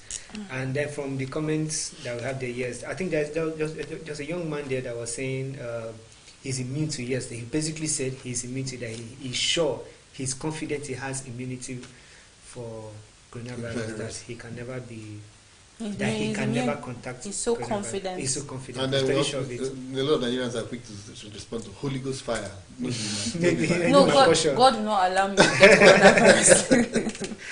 But the thing still boils down to one question: how is one very sure that their immune system is actually strong enough? It's simply because they have not seen or we are not yet experiencing what countries like the US, China, Italy, Spain, Germany are experiencing. So they can feel, you know, there is like it cut across everybody. The rich, the poor, whatever, you are all just suffering from it. Massively. So, and now we haven't, because when you basically look at it, we have just 442 cases, and out of the 442, about 150 something have recovered. And these people, they are in Abuja. Abuja has about 67 cases. Out of these 67, a lot has also recovered. They have just about 47 active cases. So they feel like. And the deaths are just 13. Yes, so they are thinking it's not. Yeah, and it's the fact that because we are handling it where people are recovering. They'll be like, so today you announce plenty figures of new cases, tomorrow you announce plenty figures of discharges. So it's not really something to they're feeling it's not a big deal. They're even feeling there's a manipulation, so they're not so sure that it's really true or it's really here. Yeah, that because angle, there's still lots of comments, even on social media. That angle that they mentioned from that poll, that a lot of people believe it's all about propaganda and government's way of trying to embezzle funds. Don't you think with a perception like that running around among the populace, isn't it something to? And there was also a report I saw. I don't know how verifiable that is, so I didn't even bother to look at it that much. But the governor of Kogi State saying the whole thing is a scam, that the people should. Definitely, it can be from the governor. Definitely can be from the governor. But these things are going around like people don't really believe in this thing. People are seeing rackets more than seeing the realities. So to me, basically, the bigger worry about this situation, about people not believing coronavirus, thinking that it's government's gimmick of trying to embezzle money and all of that. I think the worry we should worry more is the fact that it does mean that people really do not have confidence or trust in government and less on public officials. I think that is just what it really means. So because ironically, when you look at Senegal has about 300 and something cases, and they have the highest recovery rate, and they also have the lowest the lowest death rate in Africa. Their less than recovery rate is about 57.6%. So they have about 300 and something cases, and about 194 people have already recovered. More than half. Yes, more than half of the cases have already recovered from the virus. Yet, this kind of perception of that saying is not real or whatever is not in existence in that country. They understand what it is, and I think for the way that they're managing it at the moment, at a point I even wanted to ask that maybe countries should begin to ask Senegal that what exactly are they doing? Yes, that you have 57. No country has that.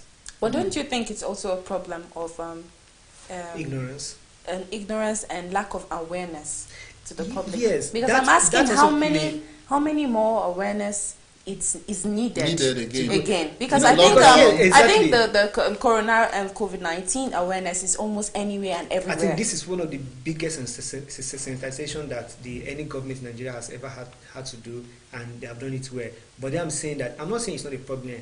I say the bigger problem that we should be looking at what it means is that people have lost interest, confidence, trust in the public officials in government. Because at the end of the day, mostly in Nigeria, the thing is, if we had believed in government, we trust public officials, we take their word for what it is, what they say.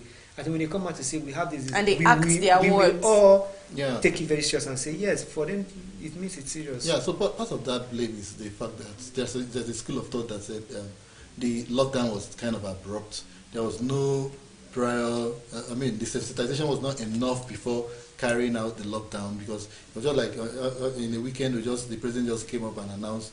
And then the next day is a lockdown. People didn't really understand the import. The traditional rulers, the churches, the local groups, we are not really carried along, because some didn't even understand it. That's why at that first week of the lockdown, people still went to churches. Some services were still going on. And then it had to take security agencies to go to those churches to chase them away, because their leaders didn't even understand what you are talking about. The corona thing was still looking real to them at that point in time. Of course, they called it novel coronavirus. So it was looking so novel to them, and they couldn't understand how it's. So perhaps government really didn't manage the information angle about the because this virus has been around since, is it not December 2019? Since December. November, actually. November 2019. And then perhaps we didn't really believe it was going to be that serious. We thought it was a Chinese problem. We didn't believe it was going to come to Nigeria. Yeah. That was the problem. So even when it crossed over, the management of the information and all of that, and then suddenly coming to declare a lockdown. Even the question I asked is that before that first case was discovered in February 20 something. Yes. No, it wasn't up to 29. No, Before, 28. So before that first case was even discovered, what if there had even been cases in Nigeria before that one was actually confirmed? People have been flying in. People have been flying in to the country. Yeah. It's just that day they happened to find out this one was wrong. What if? And then again, I was going to say something about the fact that communication, yes. Now you're saying that they didn't manage the communication very well, and I think that one of the biggest fault lines of this government is communication. If I were going to advise the president or recommend anything, I would say change your lesson communication thing, whatever. They don't know how to manage, and like you said, Mohammed. So whoever is involved in the communication with the president is different when you are running PR. When you are a publicity secretary and doing all of those things, it's a very different case. But then when you are a public officer and leading a nation, this in communication is also different. The way you manage is also different. You don't come out and then announce a lockdown. Not that some people have not been anticipating. Yes, already. In fact, some people already. I think it had already taken place a little way in Abuja before. People even calling on the president, please lock down the country before this thing escalates. But that means, they're like talks, communication, like, hey, we might consider these options of lockdown for a very long time. Let's look at this. But for a very long time, you come out to address the nation concerning the coronavirus, and then you talk about lockdown. And then don't forget the fact that 5 of our reporters went out to kind of sensitize people, and they were thrown into jail for trying to scare people. And that is just the typical Nigeria, that we are always trying to wish away things by cover up. Yes. Cover up. No, apart from cover up, trying to make it look like it doesn't exist. No, it's not going to be here. So when somebody went out, when these 5 guys went out to do that sensitization and then get video clips and all of that, and then you finally say, oh, they were creating public panic. People call them names. At that point, you call them pranksters. At that point, some parts of the world, we're already dealing with this coronavirus. Exactly. This is something like, okay, it's for the sensation. We will need this sort of enlightenment. Let people know that this one. Another day, we denied. We had 4 months ahead to prepare. Exactly. Nobody prepared for it. Now, this is my issue again. The Italian man, like you have said, there might be other cases that already before the Italian. Before the Italian. Now, the thing is, the Italian man wasn't even found out at the airport. He had already passed the airport screening about 2 days. Yes, 3 days. 3 days actually. That was when he was not discovered that this man has coronavirus, and then he was taken into consideration. Why that case was still going on? There's another case of an Indian man working at less than Dangote refinery that also had passed through the airport and gone to mix up with people and already started work before he started showing signs. Because as at that time, what was happening in the airport? There were no proper checks. No checks. What they were doing, they were giving you assessment papers, because I flew out at that period and I came back that same period, I think 25th. The only thing they were giving people were papers, assessment forms to fill. Did you have fever for 1 week? Did you have this? Because I don't want you to take me anywhere, I can easily put yes, I was okay. And you see the force in that. Now, how are you sure? How are you saying that there was going to be effectiveness in that? How did you sit yourself down as a government and tell yourself Nigerians will actually put the truth down there for you and be honest? And again, not even Nigerians. When we even look at even foreigners coming in, they will be afraid to answer honestly because they don't even believe. There is still this lesson prediction that Africa should expect the worst, because there's this perception that we are so backwards when it comes to healthcare and all of that. So when it finally mixes up, what they have there is disease mixing up with both the rich and the poor. But what we have here so far is still with the rich, rich people. And so there is this concern that it is still going to hit us very hard. But then this is how we might just be. We might not even cross 1,000. Or even if we cross 1,000, that might just be like the cap, and then it won't be as bad as they are thinking that it will be. But that's just a percent. So when these guys come in, and then you're asking them, even if they fall into that category of people that you are supposed to less than quarantine or whatever, they will not want to answer honestly, because they don't believe in our own medical facility. There were also reports, even though we're not able to confirm that, even the Italian that was discovered the first time tried to escape from the facility that he was kept in because he complained conducive for him and all of that. They had to bring him back. But then I think now he's also going to thank the Nigerian health workers for saving his life as well. All right, now let's look at some updates from the foreign scene, all about COVID-19. Brazil's health minister Luis Henrique Mandetta was on Thursday fired by President Jair Bolsonaro after weeks of clashes between the two over the country's response to coronavirus pandemic. Now, the strain on the relationship between the president and his health minister has been obvious since the start of the virus crisis. Mandetta promoted isolation and social distancing as a tool to contain the spread of the virus, while the president had called the virus a little flu and criticized state governors for imposing the shutdown supported by health experts. Now, the president has also called on states to end the stay-at-home order, which he says is hurting the economy. Well, Brazil is the largest country in South America with a population of 210 million and has recorded more than 30,000 coronavirus cases with close to 2,000 deaths. Now, have you seen, even on the foreign scene, it's not all about, the president doesn't really believe, he said it's just a little flu. That's the Brazilian president. And he's having issues with the health minister who believes in the seriousness of the case. And in the whole skirmishes, he fired the man. and then that is quite less and hilarious. It's in both ways that you appoint a minister of health. It means that he's qualified to head that, yes, he's supposed to head know the health sector of the country. So he's supposed to know.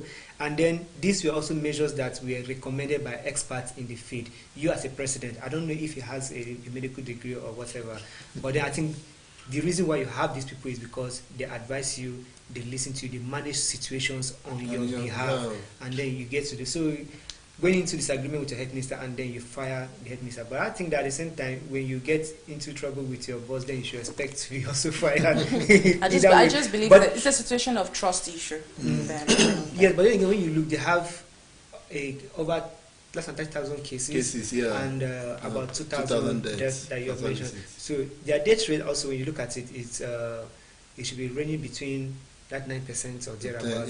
Between that 9, just hovering around that 8 point something percent to 9, slightly 9%, which is actually high. It's high, actually. It's very high. 2,000 deaths. 2,000 deaths. Yes. From what so 2,000 families grieving. Yes. And you said it's just a little flu.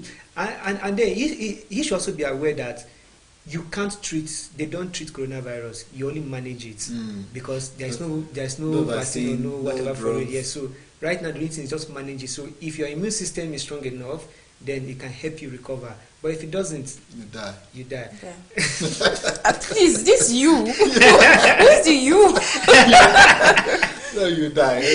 No, the people die. Okay, the person dies.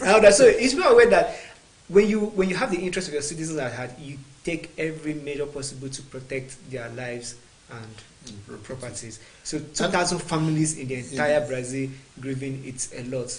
And it's also can come to what I also reading when I saw that report. I was wondering, the president was actually asking the states to lift the shutdown order because it was hurting the economy. Now we saw a governor in Nigeria that said it's hurting they cannot afford a lockdown because people are hungry.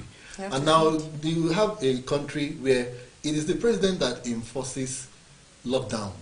Now he said Lagos State lockdown, Ogun State lockdown. But in America and other places, it's those states that really declare lockdown. And you remember in America, there's recently a run-in between Donald Trump and New York governor. Trump wanted the economy to reopen. Yes, reopen. And the governors are, no, we are still extending and all of that. That talks about, is this separation of powers or how do we look at it now?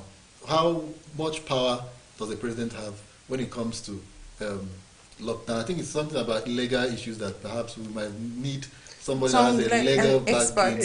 Because when you look at the Quarantine Act, although a lot of people say it's actually outdated and it sounds more like punitive in what it talks about. It doesn't really apply to the present times. But it's kind of, the president has the powers is the only one that can really put down all those things. Yes. So in effect now, Kano State cannot declare a total lockdown. It has to be the president that will declare total lockdown. I remember when you talk about high rates of crime, you always call on the president to declare state of emergency in so and so places. So the governors actually are not effective to really respond to situations like that, whereas they are supposed to be the chief security officers of their states. So if you look at Nigeria, you look at Brazil, you look at some of all these countries that will copy, what really would you say about their governance structure? Well, I think first of all, in Nigeria, states can declare a lockdown. To what extent? Did Lagos wanted to do was on lockdown before the president, and they successfully Abuja too. Yeah. In fact, Abuja has already started enforcing lockdown even before the they president declare actually a lockdown. declared So it. what Sunday. the president has is that he has the blanket power authority to declare lockdown everywhere. But then, if a state governor says, "In my own state, we cannot lift this lockdown," then the lockdown remains. Now, when you talk about law, you know there are laws for everything. What about boundaries? What about boundaries? Boundary between states. Are there laws governing like closing of a boundary? Is it the governors? Is the governor that has the right to close boundaries, or is it the president that can declare these boundaries? I think closed? it's the governor. President. No, it's the president that can declare. The governor boundaries. doesn't have any right to close his boundaries. Boundaries, Like no. Calabar, how they've closed their boundaries Or like, by the Rivers. government. Exactly. So it wasn't by the president. So we have to look look at at legal it. implications to all of this. Yes. Now, they did it, but then also it is also illegal when you look at it constitutionally. But then I think at this moment everybody understands the situation that Because we're all it's trying such- to safeguard Yes, ourselves Yes, from at all this of point. that. So And we're- that is we're why dropping the case away. of Cross Rivers and Rivers was just allowed to go on. But if it were in other situations, maybe we are not in this kind of emergency, it was just other sort of situation, and then the governor goes ahead to lock down the state and boundaries, then the sitting president can override. So that. now let's look at Nigeria, and then let's look at Brazil. Let's look at America as a case study. Can perhaps tomorrow the president says, okay, lift this lockdown from Lagos and lift it from Ogun State, and then the Lagos State governor say, no, we are not lifting, we are continuing. Toss of Do power. you ever see that kind of situation playing out in Clash of the Nigeria? Titans. No, I don't see the situation playing out, but if it does happen, Lagos State will be on their right to say that the lockdown should continue, because the state governor has the sole responsibility of, like you say, safeguarding the states in the best way that he thinks that is possible. And at that point, he thinks locking down the states is the best way. Then he can go on. It is his economy now that he's looking after and his people. So the president cannot really say what's going. And I don't think it will ever come to that No, but yeah, situation. it will never Because come to this is that. a, And but then again, when you also a look big at problem. US, for example, they practice I think that this The constitution is so decentralization. decentralized per se. Yeah. So like these state governors have that power to declare a state lockdown. Although I think it also operates just like Nigeria, that even the president can also declare total lockdown in the entire country. Yes. But then you cannot really control what goes on in a state In or this not. particular state. Yes. All right, still on the foreign scene, let's look at another report from this time is from China. Now, Wuhan, the central Chinese city where the coronavirus first emerged late last year, appears the numbers of casualties might have been underreported, as officials have revised its death toll from the disease, admitting that people died at home and cases were missed as hospitals struggled to cope in the early days of the outbreak. Now, the adjustment detailed in a social media posting by the city government on Friday, that's today, increased the death toll by 1,290, that's about 50%, bringing the total to 3,869 in the city of Wuhan. And the total death toll across China now stands at 4,632. Now, you know, there's been this talk that perhaps China has not really told us the last about this virus. America, for once, has always been saying China did not tell us everything about this virus. A lot of people believe it was underreported. You know, Wuhan now is coming out to say, yeah, actually some people died because at home. Now the figures have come up. Do you see, I mean, what do you take out of this whole story? Because previously, I think about a week ago or 2 weeks, there was like this excitement for Wuhan that their cases had already started dropping drastically. Yeah. So I'm surprised that it's resurfacing to us again that their cases have gone up again. Because as at recent, that's this week, they've recorded about 1,300 deaths already. Yeah. So what happened? Was it the lockdown that made them to realize some people actually died at home of the virus?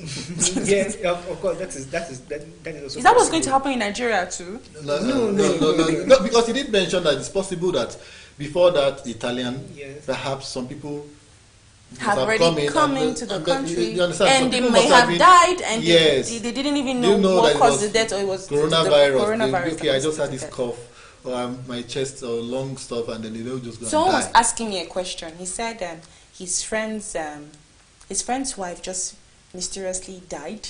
She complained of cough. That was before the Italian case. She complained of cough, pneumonia, all those symptoms accompanied with coronavirus, and suddenly she died, and she's just in her late 30s. So he asked me, he said, is it possible that it was coronavirus? It depends on the history of the lady. Exactly. Did she fly? Was she out of the country? She actually wasn't fluent. She didn't fly anywhere before then.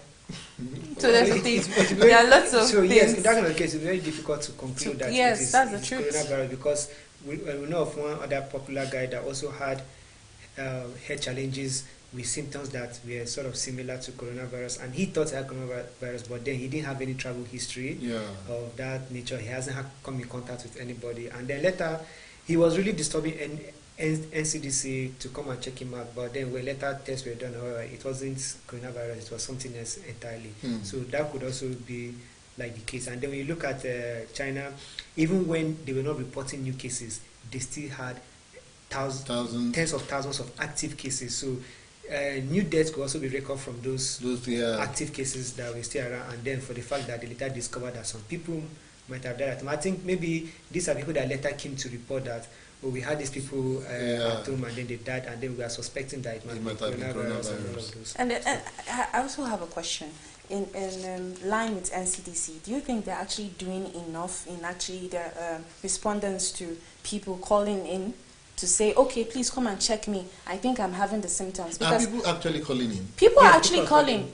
Because I heard of a case where a lady she started feeling the symptoms and everything, and she was very sure and positive that it was coronavirus. Now she called their helplines and all, and they were able to take her blood samples and everything.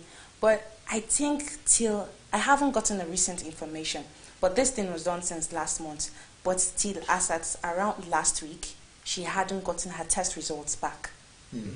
I don't know how this thing works. It's like it just works quickly for some people and then delays a lot for some people. And I'm asking, which set of the people is it working faster for? Because the health minister actually claimed the test just takes 5 to 6 hours and the result is out. Wow. So why is it being fast for some set of people and then so slow, like it take almost a month for some people? My concern also is on this contact tracing that they keep talking about, and then this house to house.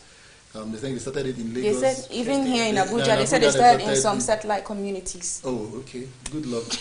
Now, although we haven't seen proof, though. Yeah. Now, how is it done? Is it like they come to your door, they take your sample, and then how do you know? Do you know when you are positive? Is it that they take your sample and go away, and then come back later to come and pick your results? I don't think they have enough patients to actually stay, because something that can be conducted for 5 to 6 hours, they won't stay there and wait for you to give your test results. Yeah, maybe I think that they just take samples, go to the lab, test it, and maybe every sample will be labeled by the person's name and address and whatever.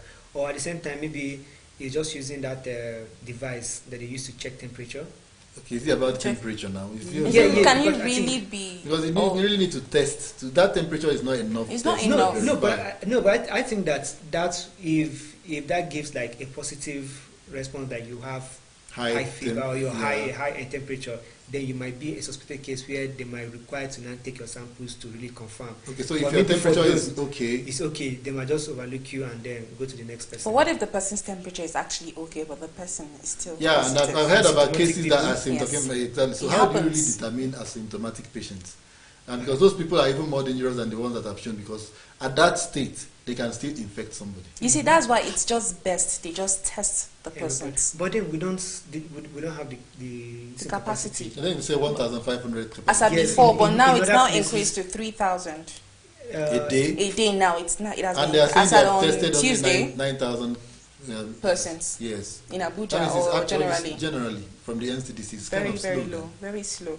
Because I'm even asking, when they need them to collect their test results, do they actually tell them to still come and collect the test results, or they send it across to them? Because if they are all coming again, it's now the problem of physical distancing again. Yes. So what are we talking about? Yeah, How do we get over this? Yeah, we certainly have to do some of this researches so that the next time we come back on the situation report, we'll have more answers than questions. Because we have to send our correspondents back to the NCDC to get some of this clearance, because people really need to know. And the only platform that they will get to know is the situation room, like we're always having it here. So let's take this break, and when we come back, we'll talk some more on the COVID-19 situation in Nigeria. There are a lot of false information about the coronavirus. These are the facts. People of all ages can be affected by the coronavirus. However, older people and people with pre-existing medical conditions such as asthma, diabetes, heart diseases are more vulnerable to the disease. It is not for old people alone. Gargling salt and warm water or chewing garlic and ginger cannot prevent the virus. Drinking alcohol, hot lemon, palm oil or chloroquine will not kill the virus. The virus cannot be transmitted through mosquito bites. Antibiotics do not work against the viruses. Antibiotics work only against bacteria. Boiling pineapple peels, lime and ginger does not kill the virus. Putting raw onions in rooms will not ward off the virus. Using or spraying Dettol, special oils and water all over your body cannot kill the virus. There is no scientific evidence that cooking, drinking, or eating any of these is an effective treatment for coronavirus. Do not self-medicate and take responsibility by sharing only verified messages from health authorities such as NCDC, Federal Ministry of Health, and WHO.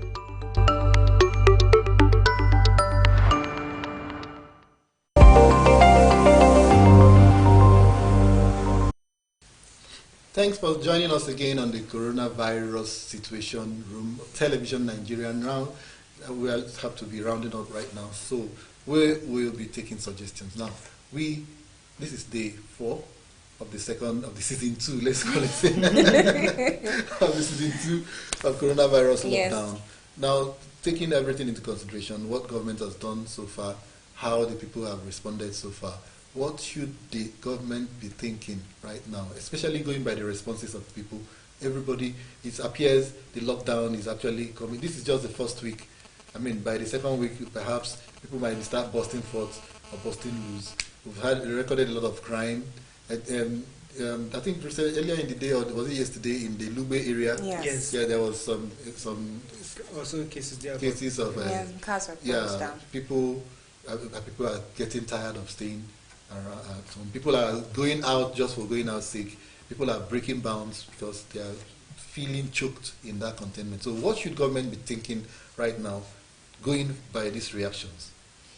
Well, I think at this point in time where everybody is staying at home, where people are not really doing anything, and we know of a popular saying that says, the idle man is the devil's workshop.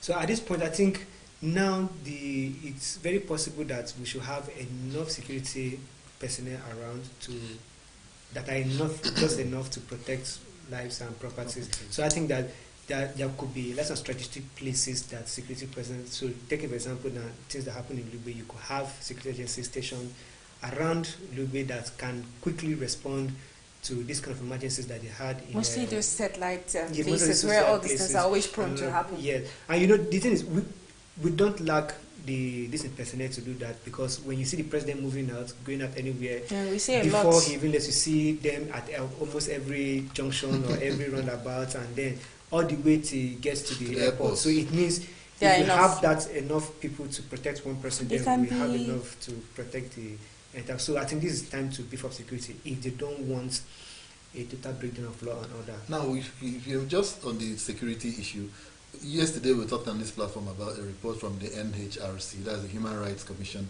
about the security agencies, security personnel who are on the field having actually killed more Nigerians than the virus that we're trying to protect. And today again I saw a report that even on the African frontiers, not just in Nigeria, collectively security has killed more than the virus has killed in the whole African continent, all in a bid to contain the virus. So now we're talking about sending security to the people. What should be the dividing line? Okay, so the thing is that this is a situation that we've always had. It's a problem that we've always had.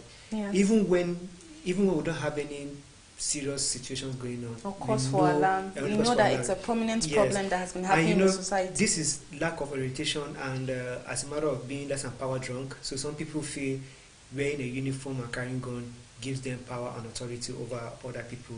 So they always try to exert that authority, want you to respect them, submit and do all of that. But where I'm saying station is like, these people, your responsibility right now is not to, how should I say, it is not to shepherd these people to stay at home or whatever.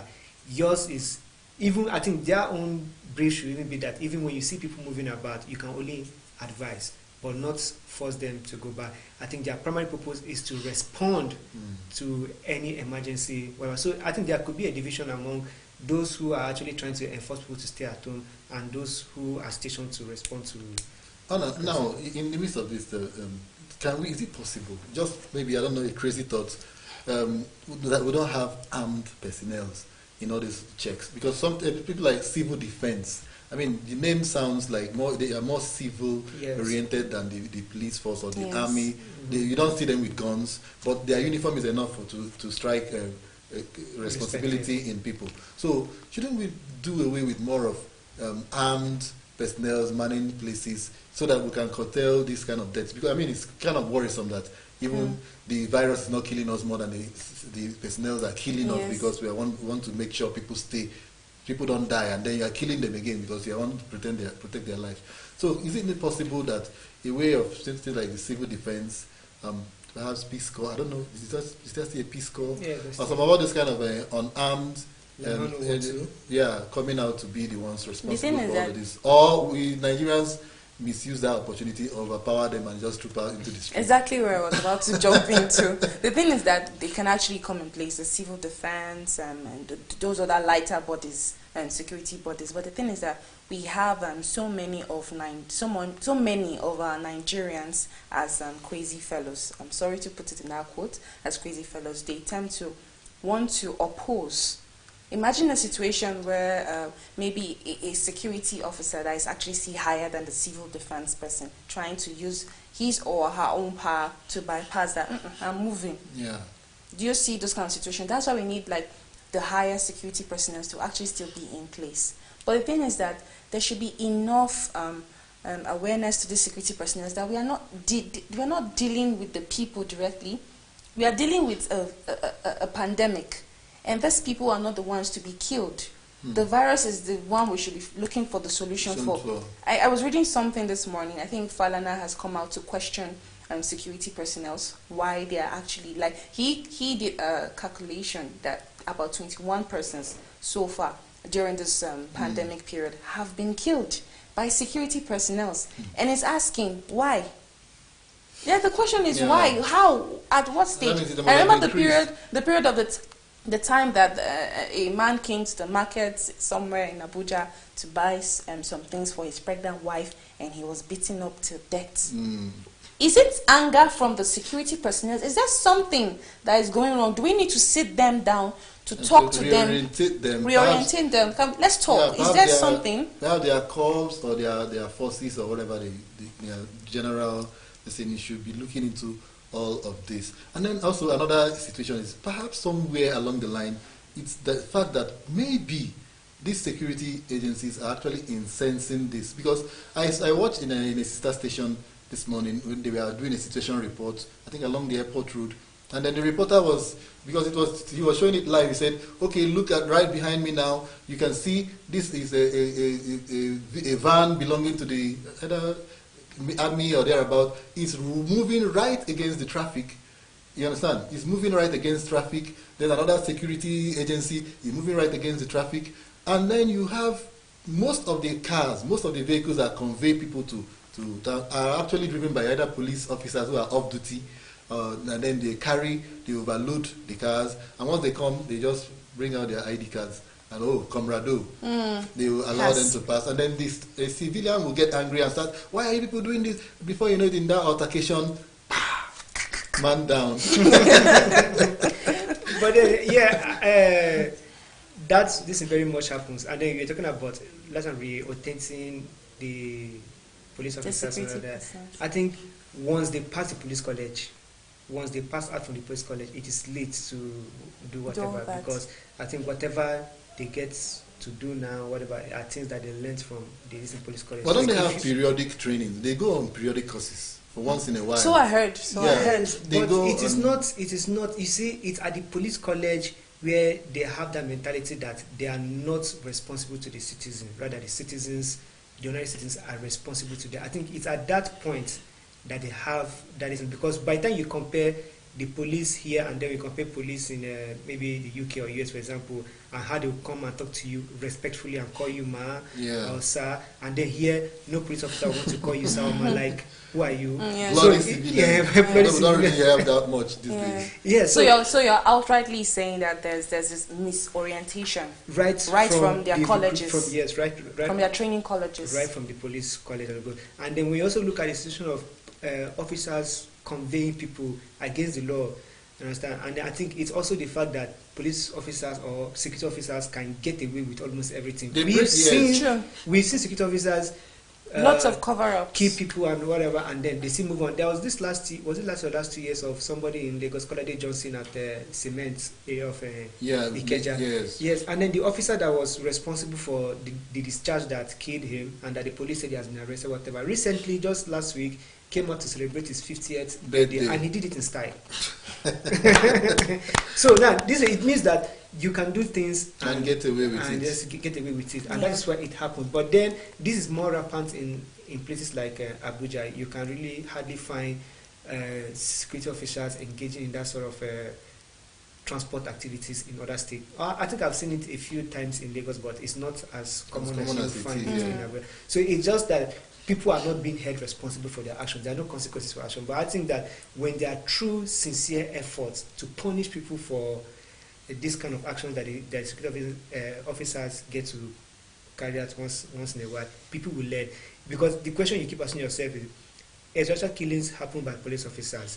Police come out and say these people have been arrested or have been dismissed and whatever, and then it is not enough to serve as deterrent for other people. So why you are saying you're punishing people for doing this, more of your officers are committing the same crime. So it means that there is a problem somewhere. Yes. Either you're not doing what you're saying you're doing, or these guys just don't care about you. But then the whole point, what the point is that there is no punishment for everything. There are also reports of people when they are arrested by this police authority or any security agency or authority, instead of being punished for that crime, they are transferred to another place where they are not known, and then they continue to just live their life. So sometimes it even looks like the government is actually covering up for the security personnel. Exactly. Because they have a problem where someone is seeing a police officer manhandling a citizen. There's a video clip, like an evidence to show. But one way or the other, these police officials always have a way to cover the story up, say one thing or the other that led to one thing that makes it look like their own story is more authenticated than that person. Meanwhile, the person is already 6 feet below. And I think you also understand that the lesser security agencies, all of them, they operate like a court. Sort of like they look out for each other. Exactly. So just simply because a police officer, no, we need to cover up for you. We need to cover up our mess, because they feel like your mess is my mess. So, and I think if we had this kind of mentality all over Nigeria, where like generally for Nigerians that we begin to look at each other, things would be better. Yeah, I wish you can put it into the positive angles. All right. Finally, let's look at the possibility of maybe medication. We've not heard about any vaccine yet, but recently I did see someone talking about an immune booster, perhaps that you take it, you're going to be well. I mean, can help fight against these things. Because now, if you look at the contact cases, you saw some people that came in contact with different people at different times have reacted differently to the virus. Some didn't get it, some got it. Perhaps because of their immune level. Maybe if you have a lower immune level, system, you're prone to all these diseases. So should we at this point talk about immune boosters, or maybe things that we can eat to build up our immune levels, and a way also some other kind of healthy lifestyles that will help Nigerians stay safe from this coronavirus? Because at this point in time, every knowledge, every information should be key. Because we just saw some things that not to do in the coronavirus.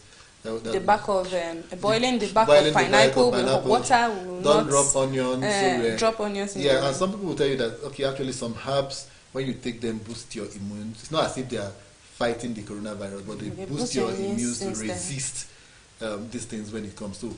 Well, how do we? I think the thing is that of recent there has even been advert placements of healthy way to live, healthy food intake to actually make your system more stronger. So your immune system is actually stronger and be able to fight against coronavirus from actually abiding inside of your system. So I think the taking of fruits, lots of fruits, vegetables, vitamin C. Yeah. What about drinking water regularly? Is it part of the routine? I really haven't come to understand how water is life. So yes, I think it's actually good for our situations, and I think it's always it's also very important, or it's okay when they advise that you take stuff that to boost your immune system. Yes. Because when you look at HIV virus, for example, it's also a virus. Yes. What it does is to attack the immune system. Because first. if your immune system is weak, or strong, it might not work. But if it's only when it's weak, then also in this sort of coronavirus, it doesn't attack the immune system. Rather, the immune system attacks it. So most people that have recovered, it's largely based on their level, immune system. Yeah. So it's good, since you can't find a vaccine that kills the virus itself, then you can find something that supplements or that empowers something that can fight against the virus, which is the I will give you a sneak peek. I actually do take lots of fruits these days because I'm trying to find a way to boost my immune system, because I think that is the only thing we can hold on to for now. Since there's no vaccine, no cure, boost your immune system. And also there are a lot of homegrown supplements. Yeah. Talk about homegrown supplements.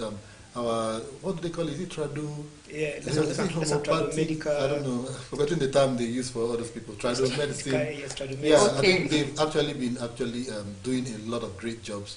I don't know why the government is not actually coming out to really look into the activities of all these people. Though I think there's an agency for that interfaces between this Trado and then the conventional medicine to find a bridge.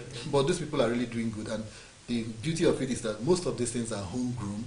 Most of these herbs, most of these things that actually come to form the supplements are actually natural and things that you can find around you, and they go a long way to helping you boost your immune system. So what we are actually advocating at this point is that do everything possible to stay healthy, starting from hygiene, physical and social distancing, or whatever distancing you can talk about. This is actually the standard being given out by the World Health Organization and the Center for Disease Control in Nigeria. Eat healthy, live healthy lifestyles, and do everything possible to stay alive. And at this point also, please, while you're still alive, also remember to look out for your brother, look out for your sister. If you have more than enough, please share. This is the time for you to show, to practice that love we so much sing about in songs and movies and preach in churches and wherever. This is the time for humanity needs that from you, and from you. So let's do this and stay healthy and stay fit and stay coronavirus free, and we'll also come back on this platform again to talk about COVID-19 and possibly come to celebrate when it is all over that there is no more COVID-19 in Nigeria. I have been talking with Mercy Joe. Yes, thanks for having me. And also Victor Temba has been with me on the Situation Room today. Thank you. And as from me, Charles Ibedu, stay safe. And we will definitely meet again on the coronavirus situation room of Television Nigerian. Do have yourself a lovely weekend.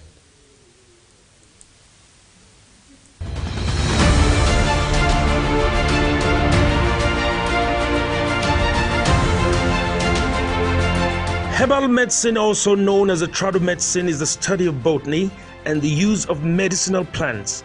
Plants have been the basis for medical treatments through much of human history, and such traditional medicine is still practiced today.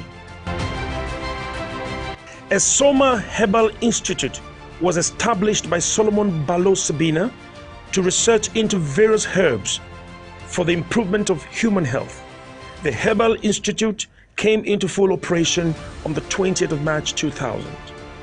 The Institute, apart from research work, carries out consultation with the aim of administering the products of their research on patients with various ailments. The Institute noted that the products of this research stood tall among other nations, and the benefits are far-reaching in a lifetime, and calls on the federal government to patronize Esemo Herbal products during this period of the lockdown, also adding that all Nigerians are together on this within this period of the lockdown. It's like your food.